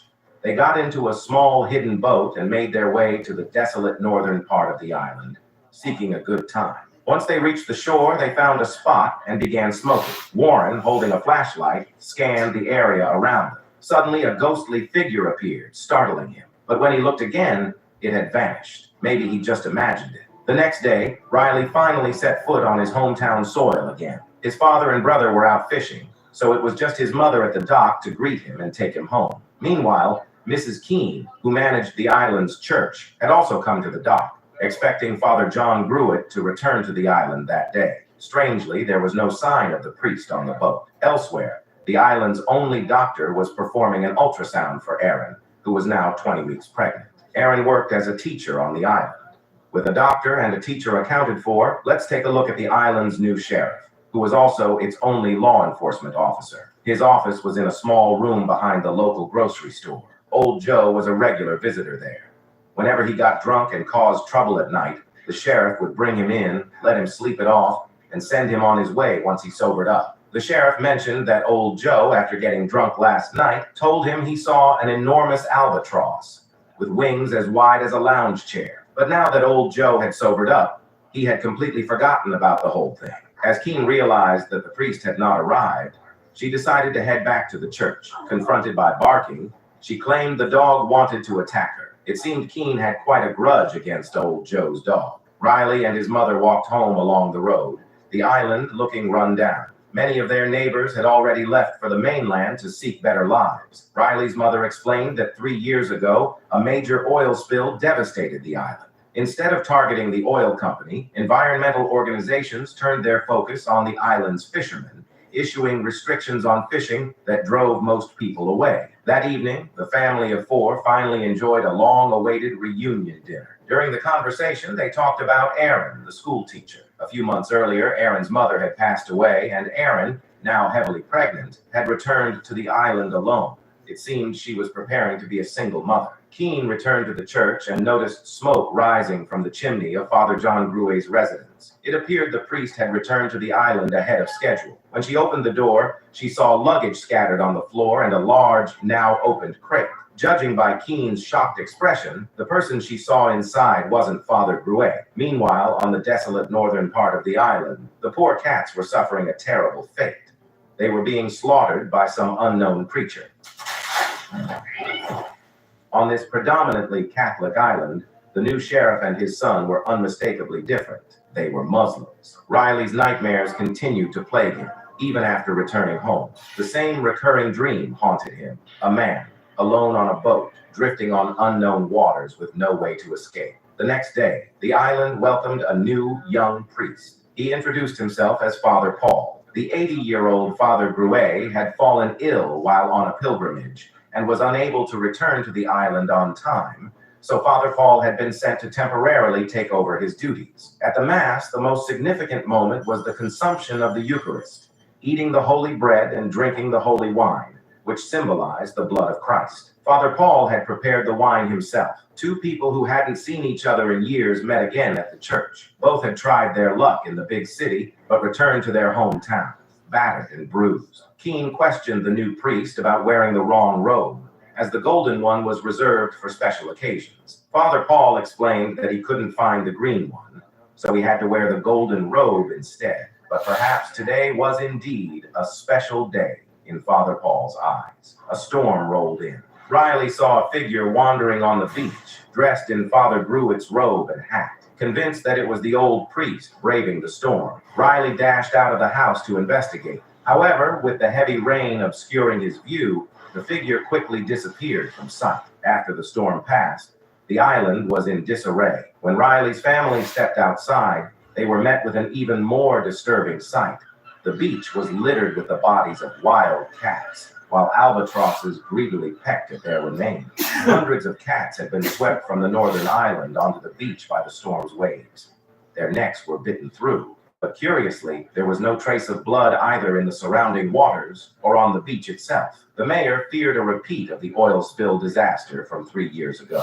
However, after inspecting the cats, they found no traces of oil on their bodies. After discussing it, they decided to gather the cats' bodies and burn them for disposal. That day, only a few people attended the Mass. Among them was Lisa, a devoted girl who was paralyzed from the waist down. She drank the holy wine Father Paul had prepared for her. After the service, Father Paul walked with Lisa along the road, and they happened to spot old Joe in the distance. Lisa stared intensely at him, while Joe awkwardly made a quick exit. It seemed there was some history between Lisa and old Joe. Aaron visited Keene to retrieve some items from the storage room, where all the island's supplies were kept. Curious, Aaron asked Keene what she was holding. Keene explained it was rat poison. The church had become overrun with rats, and she needed to scatter the poison around to control the infestation. The island doctor's mother, Gunning, suffered from dementia and couldn't attend the Mass, so Father Paul kindly visited her at home to offer a private service. When he entered,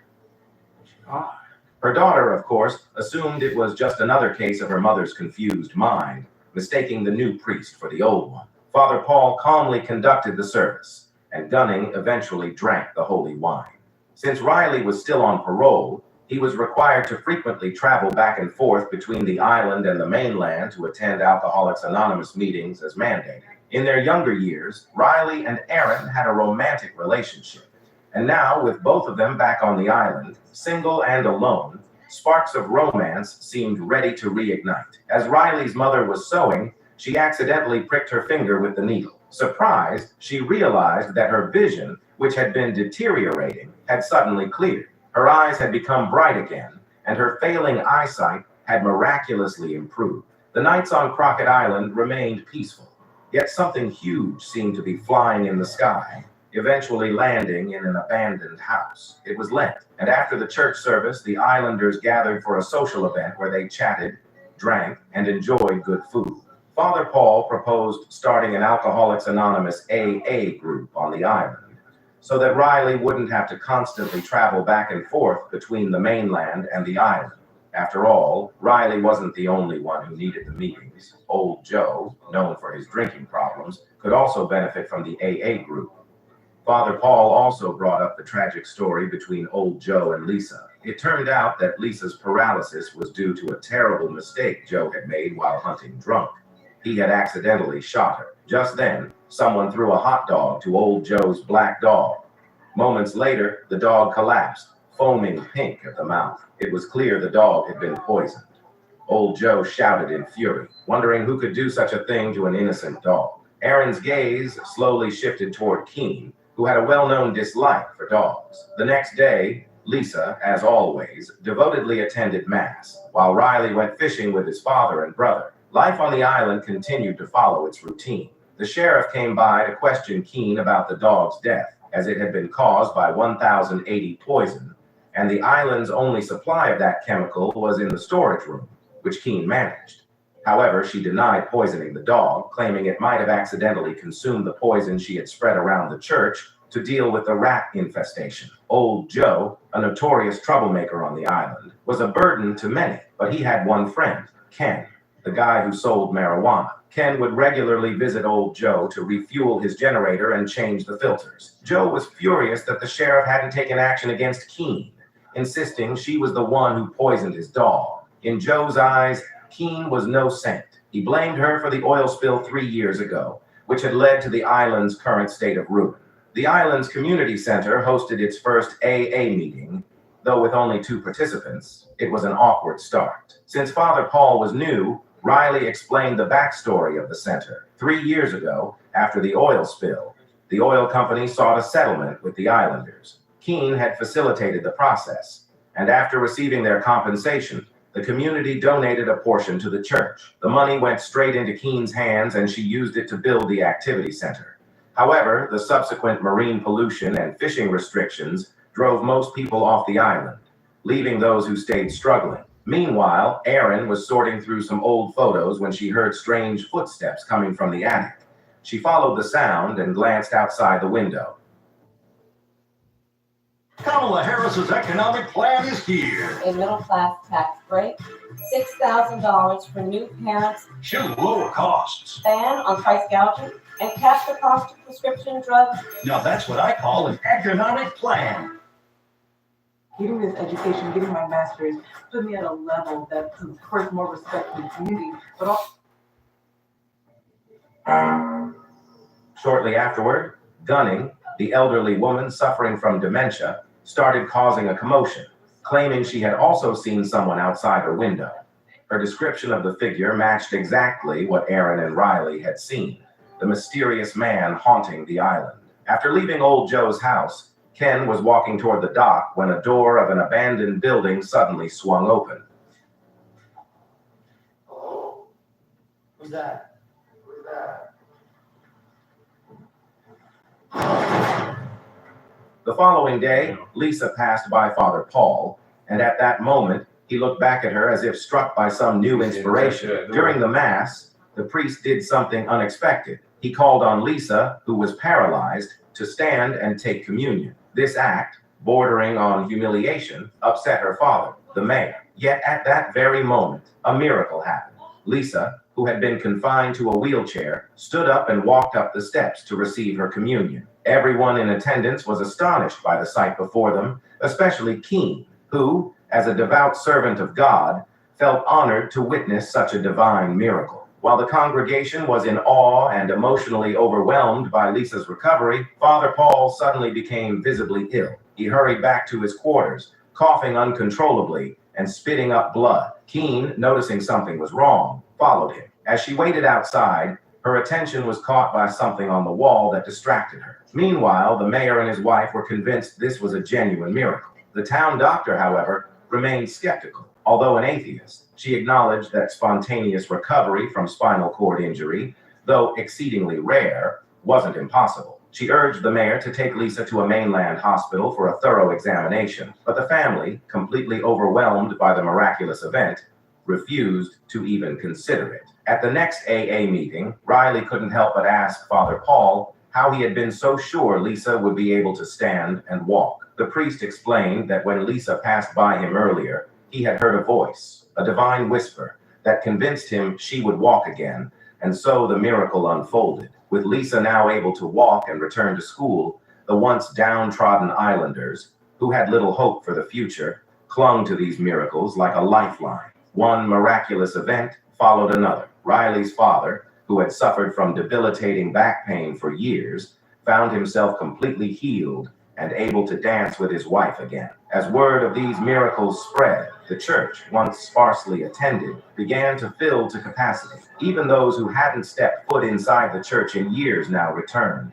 eager to serve God once more. The church was soon bursting at the seams. Just before the ceremony, Warren, who was serving as an altar boy, inadvertently saw Father Paul pouring an unknown liquid from a flask into the holy wine. At the time, he didn't pay much attention to these details. The religious fervor had even spread to the sheriff's home. As a Muslim family, the sheriff was shocked to find a Bible in his son's backpack. Meanwhile, old Joe was taken aback when Lisa came to his door. She painfully recounted the sins Joe had committed, but eventually forgave him. She urged him to move past his guilt and live a good life. The sheriff was very displeased with Keene distributing Bibles in the public school, as it was not a Catholic institution. Aaron also supported the sheriff's view. However, with the islanders fervently embracing the Catholic miracles, Keene took advantage of the situation to control the religious narrative. She was dominant, extremely controlling, blind, arrogant, cold-hearted, and a purely fanatical religious zealot. The miracles did not stop there. The doctor's mother, who had been suffering from dementia, showed significant improvement. She even recognized her daughter, and her mind became unusually clear. At the sobriety meeting, old Joe attended as well. However, the meeting did not last long because Father Paul's health had been deteriorating, and he had been coughing persistently. Both Riley and old Joe had similar experiences, unable to forgive themselves and internally condemning themselves to death. Their impression of Keene was also quite similar. They viewed her as a fanatical religious zealot who had embezzled funds. The sheriff's son's beliefs were also shifting. Although he was Muslim, he became very curious about Catholicism. The sheriff told his young son that gods do not work this way. They would not forgive only a portion of people while allowing the rest to suffer. This was not the action of a deity, but more like a devil's bait cast among humans. After talking with his son, the sheriff was about to turn off the lights and leave. Father Paul walked into the room under the watchful eyes of the sheriff, Keene, and others. He began to cough up blood. His eyes were severely bloodshot, and after a series of violent convulsions, he died. Reflecting on old Joe's dog's death earlier, it was evident that Father Paul had also been poisoned. The prime suspect for administering the poison was Keene. She had been responsible for the father's food and drink and had access to the poison. But why would she poison Father Paul? Perhaps she had been opposed to this new priest from the beginning. Poisoning the dog might have just been a way to calibrate the dosage for the priest. However, after the miracles started occurring, Keene had put the poison back in the storeroom. Why did she stop poisoning? Now that Father Paul is dead, there is still a story he needs to tell us. It is the story of Father John Gruet's pilgrimage. At the age of 80, Father Gruet began showing signs of dementia. Several times he became separated from his travel group. When he finally completed his pilgrimage and was preparing to return home, he realized he was utterly lost. His occasional confusion led him into the desert, where he was caught in a fierce sandstorm. As he stood alone in the desert, disoriented and helpless, the winds stirred up sand and rubble, revealing an ancient ruin buried beneath the desert. To escape the storm, the old man entered a cave. It was pitch black inside. He struck a match, and in the darkness, a pair of glowing eyes watched him. When he lit another, the creature was standing right in front of him. The creature began to bite at Father Gruet's neck. The old man continuously recited the Bible, and for some unknown reason, the creature stopped its attack. The old man then realized that this was no ordinary monster. It was, in fact, the divine miracle he had been desperately seeking. It was an angel. The creature slashed its arm and made Father Gruet drink its blood. The next morning, when Father Gruet awoke, he He had been transformed into a young man. This ancient church and the entity hiding from the sunlight behind him must be angels. This was the truth Father John Gruet believed in. As a priest on the island, he believed that the angel blood should save the most desperate place, the dilapidated island. So he traveled a great distance and finally transported the angel to Crockett Island in a large crate, releasing it. The cats on the beach and the tragic death of Ken were the work of the angel. With the story told, Father Paul was resurrected. The scene terrified those around him and greatly shocked Keen. The great God had once again performed a miracle, bringing the priest back to life. The camera slowly zoomed in on a framed photograph on the wall. It was a photo of the priest from his early years. This was also the reason Keen had been astonished and why she had chosen to stop poisoning. A new day began. Erin followed her usual routine of visiting the doctor to check on the baby, but an unexpected event occurred. The baby mysteriously vanished from the womb without any signs of miscarriage, without any pain. It was as if Erin had never been pregnant at all. This bizarre situation was likely connected to the consecrated wine mixed with angel blood that Father Paul had distributed during the Mass. The sight of Father Paul's rejuvenation and resurrection shocked everyone involved, including the mayor and the captain. However, Keen was unusually excited. She prepared food for Father Paul, but despite his hunger, John had little appetite. As he was about to leave, Keen eagerly anticipated that Father Paul would share the miraculous events of his resurrection with the entire island and even the world. This might be driven by her obsessive desire for power. After his transformation, John displayed new changes. He now feared sunlight like a vampire, with any exposed part of his body burning when touched by sunlight. It seemed that John's daytime masses were no longer feasible. Gunning's condition continued to improve daily, and she could now cook and drink tea on her own. The doctor, on the other hand, attempted to analyze Erin's blood to understand why she suddenly lost her child.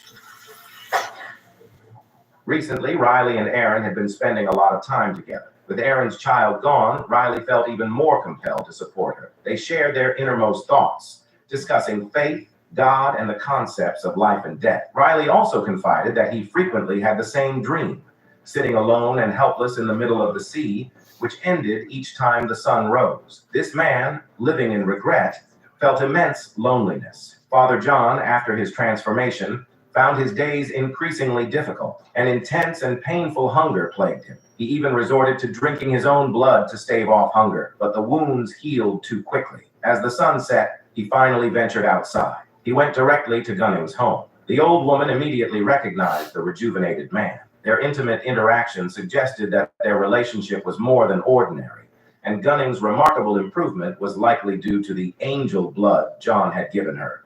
Returning home, Father John's hunger intensified. He could not adapt to his transformed body and needed blood to survive the night. At that moment, old Joe appeared before him. John seized the opportunity, embraced him tightly, and then forcefully pushed him. Old Joe's head struck the edge of a table, causing him to collapse on the floor, bleeding profusely. John greedily began to drink his blood. The night was long and excruciating. The two men lay together until dawn. Riley's recurring dream finally changed. Instead of being alone on the boat, there was now someone with him, Erin. The church was packed with people, but Father John was still nowhere to be seen.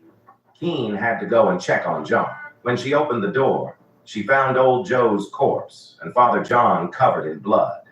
It was immediately clear to her what had happened.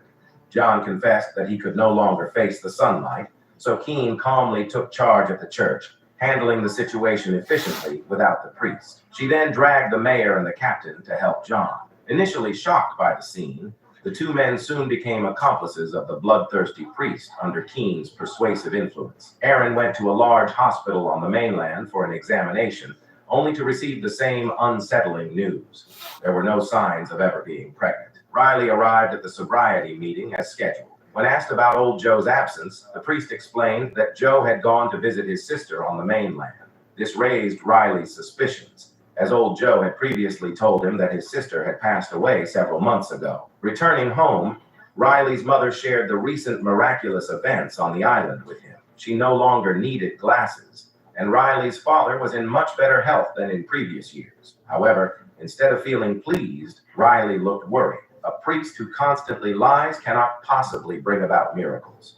The angel's blood had run out, so it had responded to John's call, though today was not ideal. Riley, who had promised to visit Aaron's home, chose instead to confront the priest due to his doubts about the priest's lies. He entered the activity center and saw the entity he had once chased on the beach.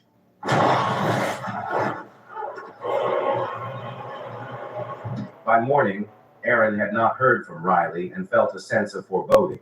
Everyone remembers Ken, who was tortured and killed by the angel. After being missing for days, Ken's mother finally arrived on the island searching for her son. She confronted the sheriff, lamenting that her child had been missing for so long without anyone noticing or caring. The islanders, who prided themselves on their devout service to God, were in reality a bunch of selfish individuals. The church's mass was rescheduled for the evening, and everyone was discussing the priest's strange decision. Gunning's appearance caused another wave of excitement among the fervent believers. The mayor's wife praised the miraculous events on the island, marveling at Gunning's youthful appearance. Under pressure from Ken's mother, the sheriff began a search. Aaron went to the dock to ask if Riley's family had seen him, but they assumed Riley had been with Aaron. Eventually, Aaron decided to seek out the sheriff for help. The island's first nighttime mass was a grand affair, with everyone attending. Father John had undergone a complete transformation. He declared that God would make you do terrifying things, like murder and arson. Such was the cost of serving the true God. His demeanor was more radical and angry, resembling a ruthless cult leader rather than a compassionate preacher. Gunning, outraged by the priest's words, warned her daughter never to return, insisting that the priest and the church were no longer what she once knew. Later that night, Riley suddenly appeared at Aaron's doorstep. Despite Aaron's anger, Riley requested that she join him for a midnight boat ride. The two soon drifted out on the moonlit sea, a scene that had repeatedly appeared in Riley's dreams. Riley wanted to share a story with Aaron. He had been killed by the angel the previous night, but had been resurrected by drinking the angel's blood. Just like Father John, he was reborn at dawn, destined to become an immortal angel. Father John had revealed all the truths to Riley, allowing him to experience the uncontrollable primal urge when confronted with the rush of blood. John described this bloodthirsty impulse as divine, attributing everything to devout faith. Thus, he felt no guilt after killing old Joe. As a devoted follower, the captain made a cut on his wrist to provide Riley with blood, alleviating his hunger. With the sun setting, Father John prepared to let Riley go, though Keene strongly opposed this decision. However, John was resolute. When Riley stepped outside, the world had undergone a dramatic transformation. The area around the heat source was surrounded by a breathtaking, ethereal glow, but Riley knew that this was not a miracle. He realized that everything happening was far from divine. Seeing the furious Gunning leaving the church, Riley felt he understood everything. He returned home, checked on his sleeping parents and younger brother, and then knocked on Aaron's door. This was Riley's entire story. Aaron felt a twinge of fear, unsure if Riley's bloodthirsty impulses would lead him to harm her. After all, on the open sea, there was no escape. However, Riley did not want to hurt Aaron. He had rowed to the center of the sea to place himself in a situation with no escape, hoping Aaron would flee back to the mainland. Without evidence, Aaron was unlikely to agree to such a strange request. So, Riley wanted Aaron to witness his final act. He told her he loved her, and she responded with the same sentiment. This might have been their final confession.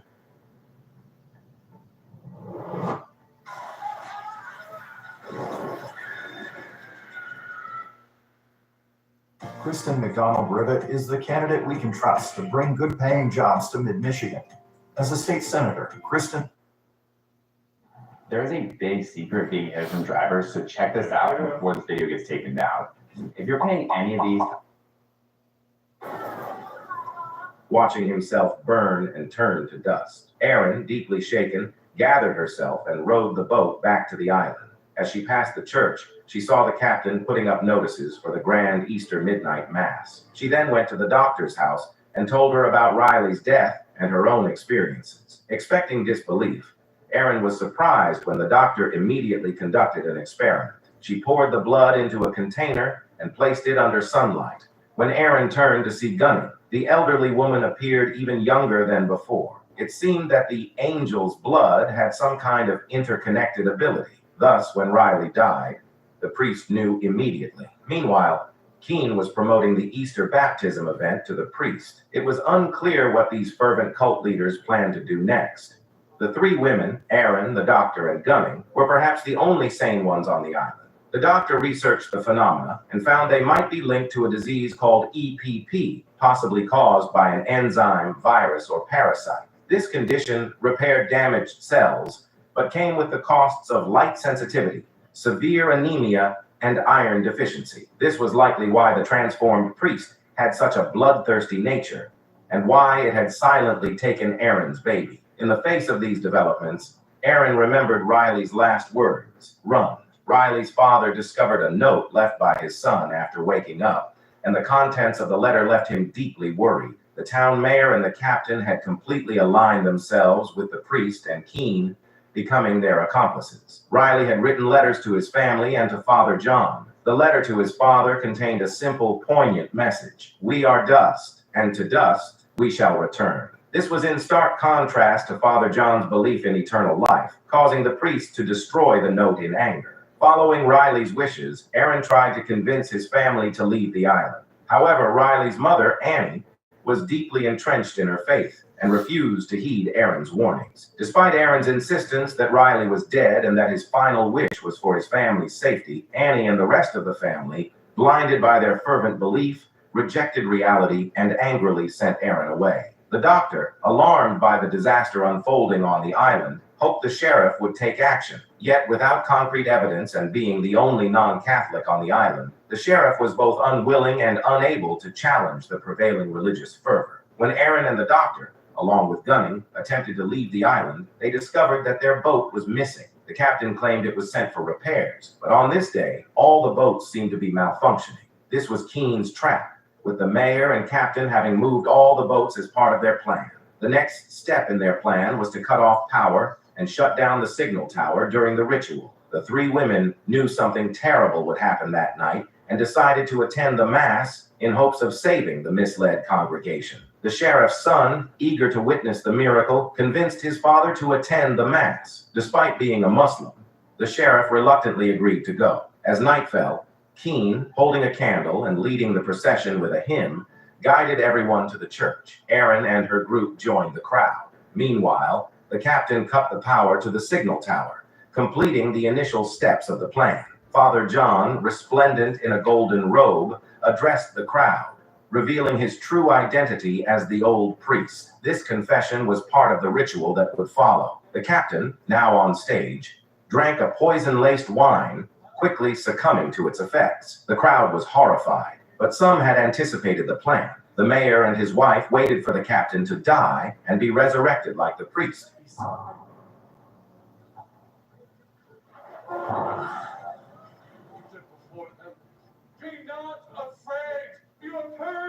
The grand baptism, orchestrated by Keene, was about to begin, a massive poisoning event. The sheriff, desperately trying to escape, was thwarted by his son, who had become completely infatuated with Father John's teachings. The sheriff was soon overpowered, his gun dropping to the ground. Under Keene's instigation, the congregation drank from the poisoned chalices, leading to many collapsing. The church was enveloped in an atmosphere of terror and dread. In a crucial moment,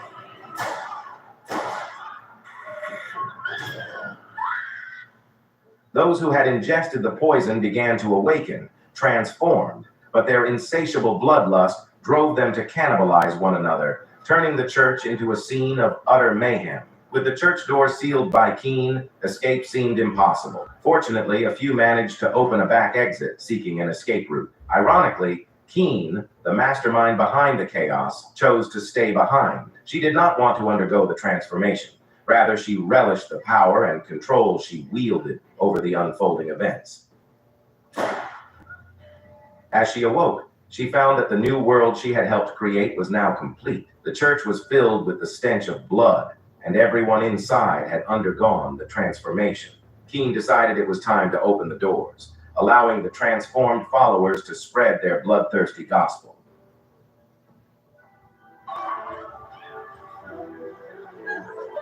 Among the people who escaped from the church were the doctor, the sheriff, Aaron, Lisa, and Riley's mother Annie, and Warren. 6 people in total. They were all trying desperately to find a way off the island. The problem was that those who had been transformed would not only ravage the island, but would then spread the infection inland.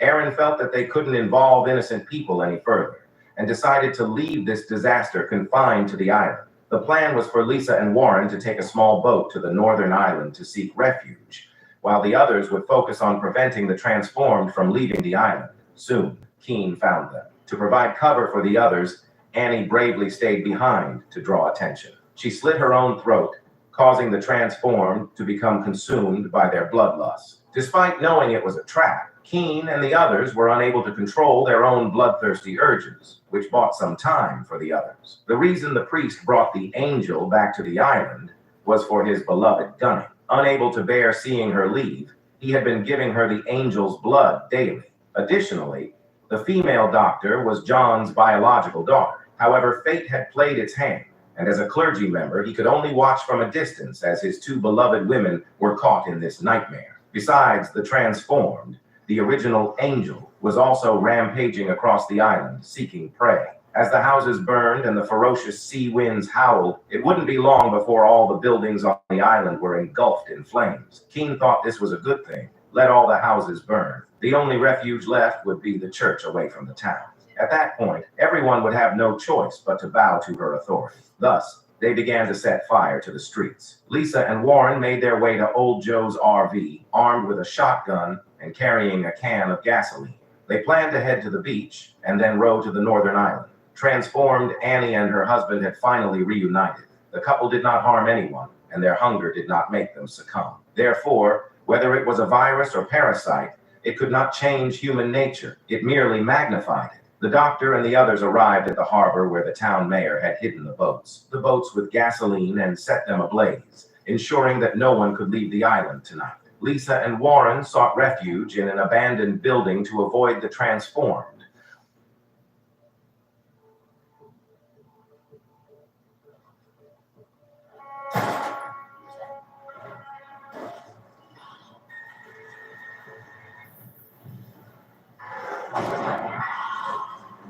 Keene ordered the destruction of all the houses, leaving only the church and the adjacent activity center. The latter had been filled with cots for the new order. Everything was under Keene's control. She then rang the church's funeral bell, summoning all the transformed to gather there. She believed everything she had done was flawless. However, this time, the priest had come to his senses. These bloodthirsty monsters could not possibly be God's children. They were nothing more than bloodthirsty, soulless wolves. At this point, Keene and the priest had completely parted ways. Keene had become the absolute ruler of the island.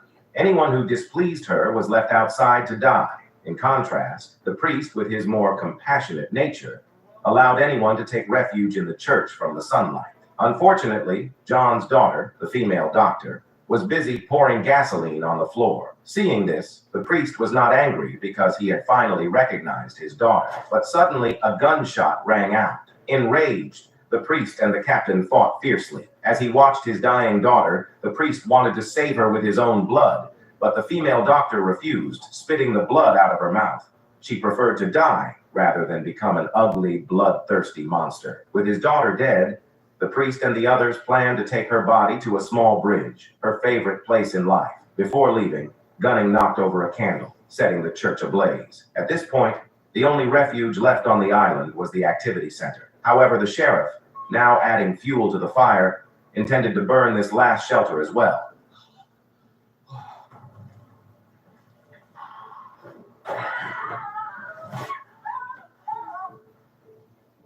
And in the end, he unwaveringly sided with his father. Furious, Keene shot the sheriff again. The angel was devouring Aaron, but she didn't remain idle. With a small knife, she cut gashes into the monster's wings. By the time the angel reacted, the smell of sunlight was already in the air. With its damaged wings, the primordial angel could only flee, searching for a place to escape. Lisa and Warren had successfully boarded the boat. They watched as the angel flew westward, knowing that land would only appear 48 kilometers away. Warren felt that the angel wouldn't make it before sunrise. Aaron lay on the ground, reminiscing about her time with Riley. The priest and Gunning took their daughter to the small bridge, while Riley's parents held hands and sang, waiting for the sunrise. The injured sheriff completed his final worship. Keene, at the seashore, dug furiously at the sand, trying every last effort to survive, but it was too late. The sun rose as usual. All were consumed by the flames amid the singing. The blinding sunlight shone on the children's faces as dust slowly fell from the sky. I can't feel my legs. Life's journey is long. Losing might not be such a bad thing after all. I'm Philip. See you in our next film. Hi, Kamala, JD.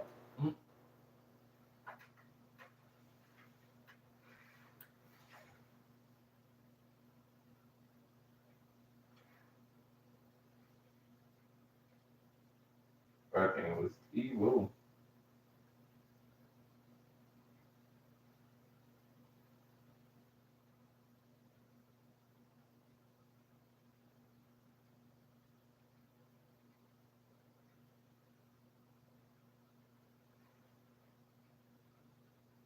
Yeah, that thing was evil, roaming the family. Holy shit.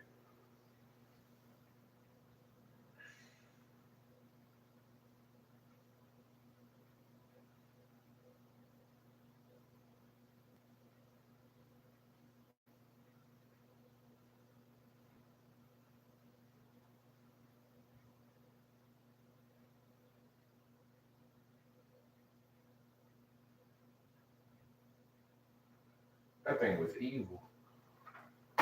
Holy crap. That thing was evil, evil.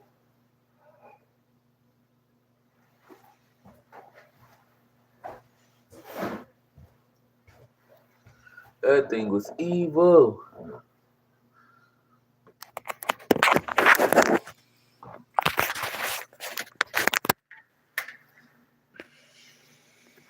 That thing was evil.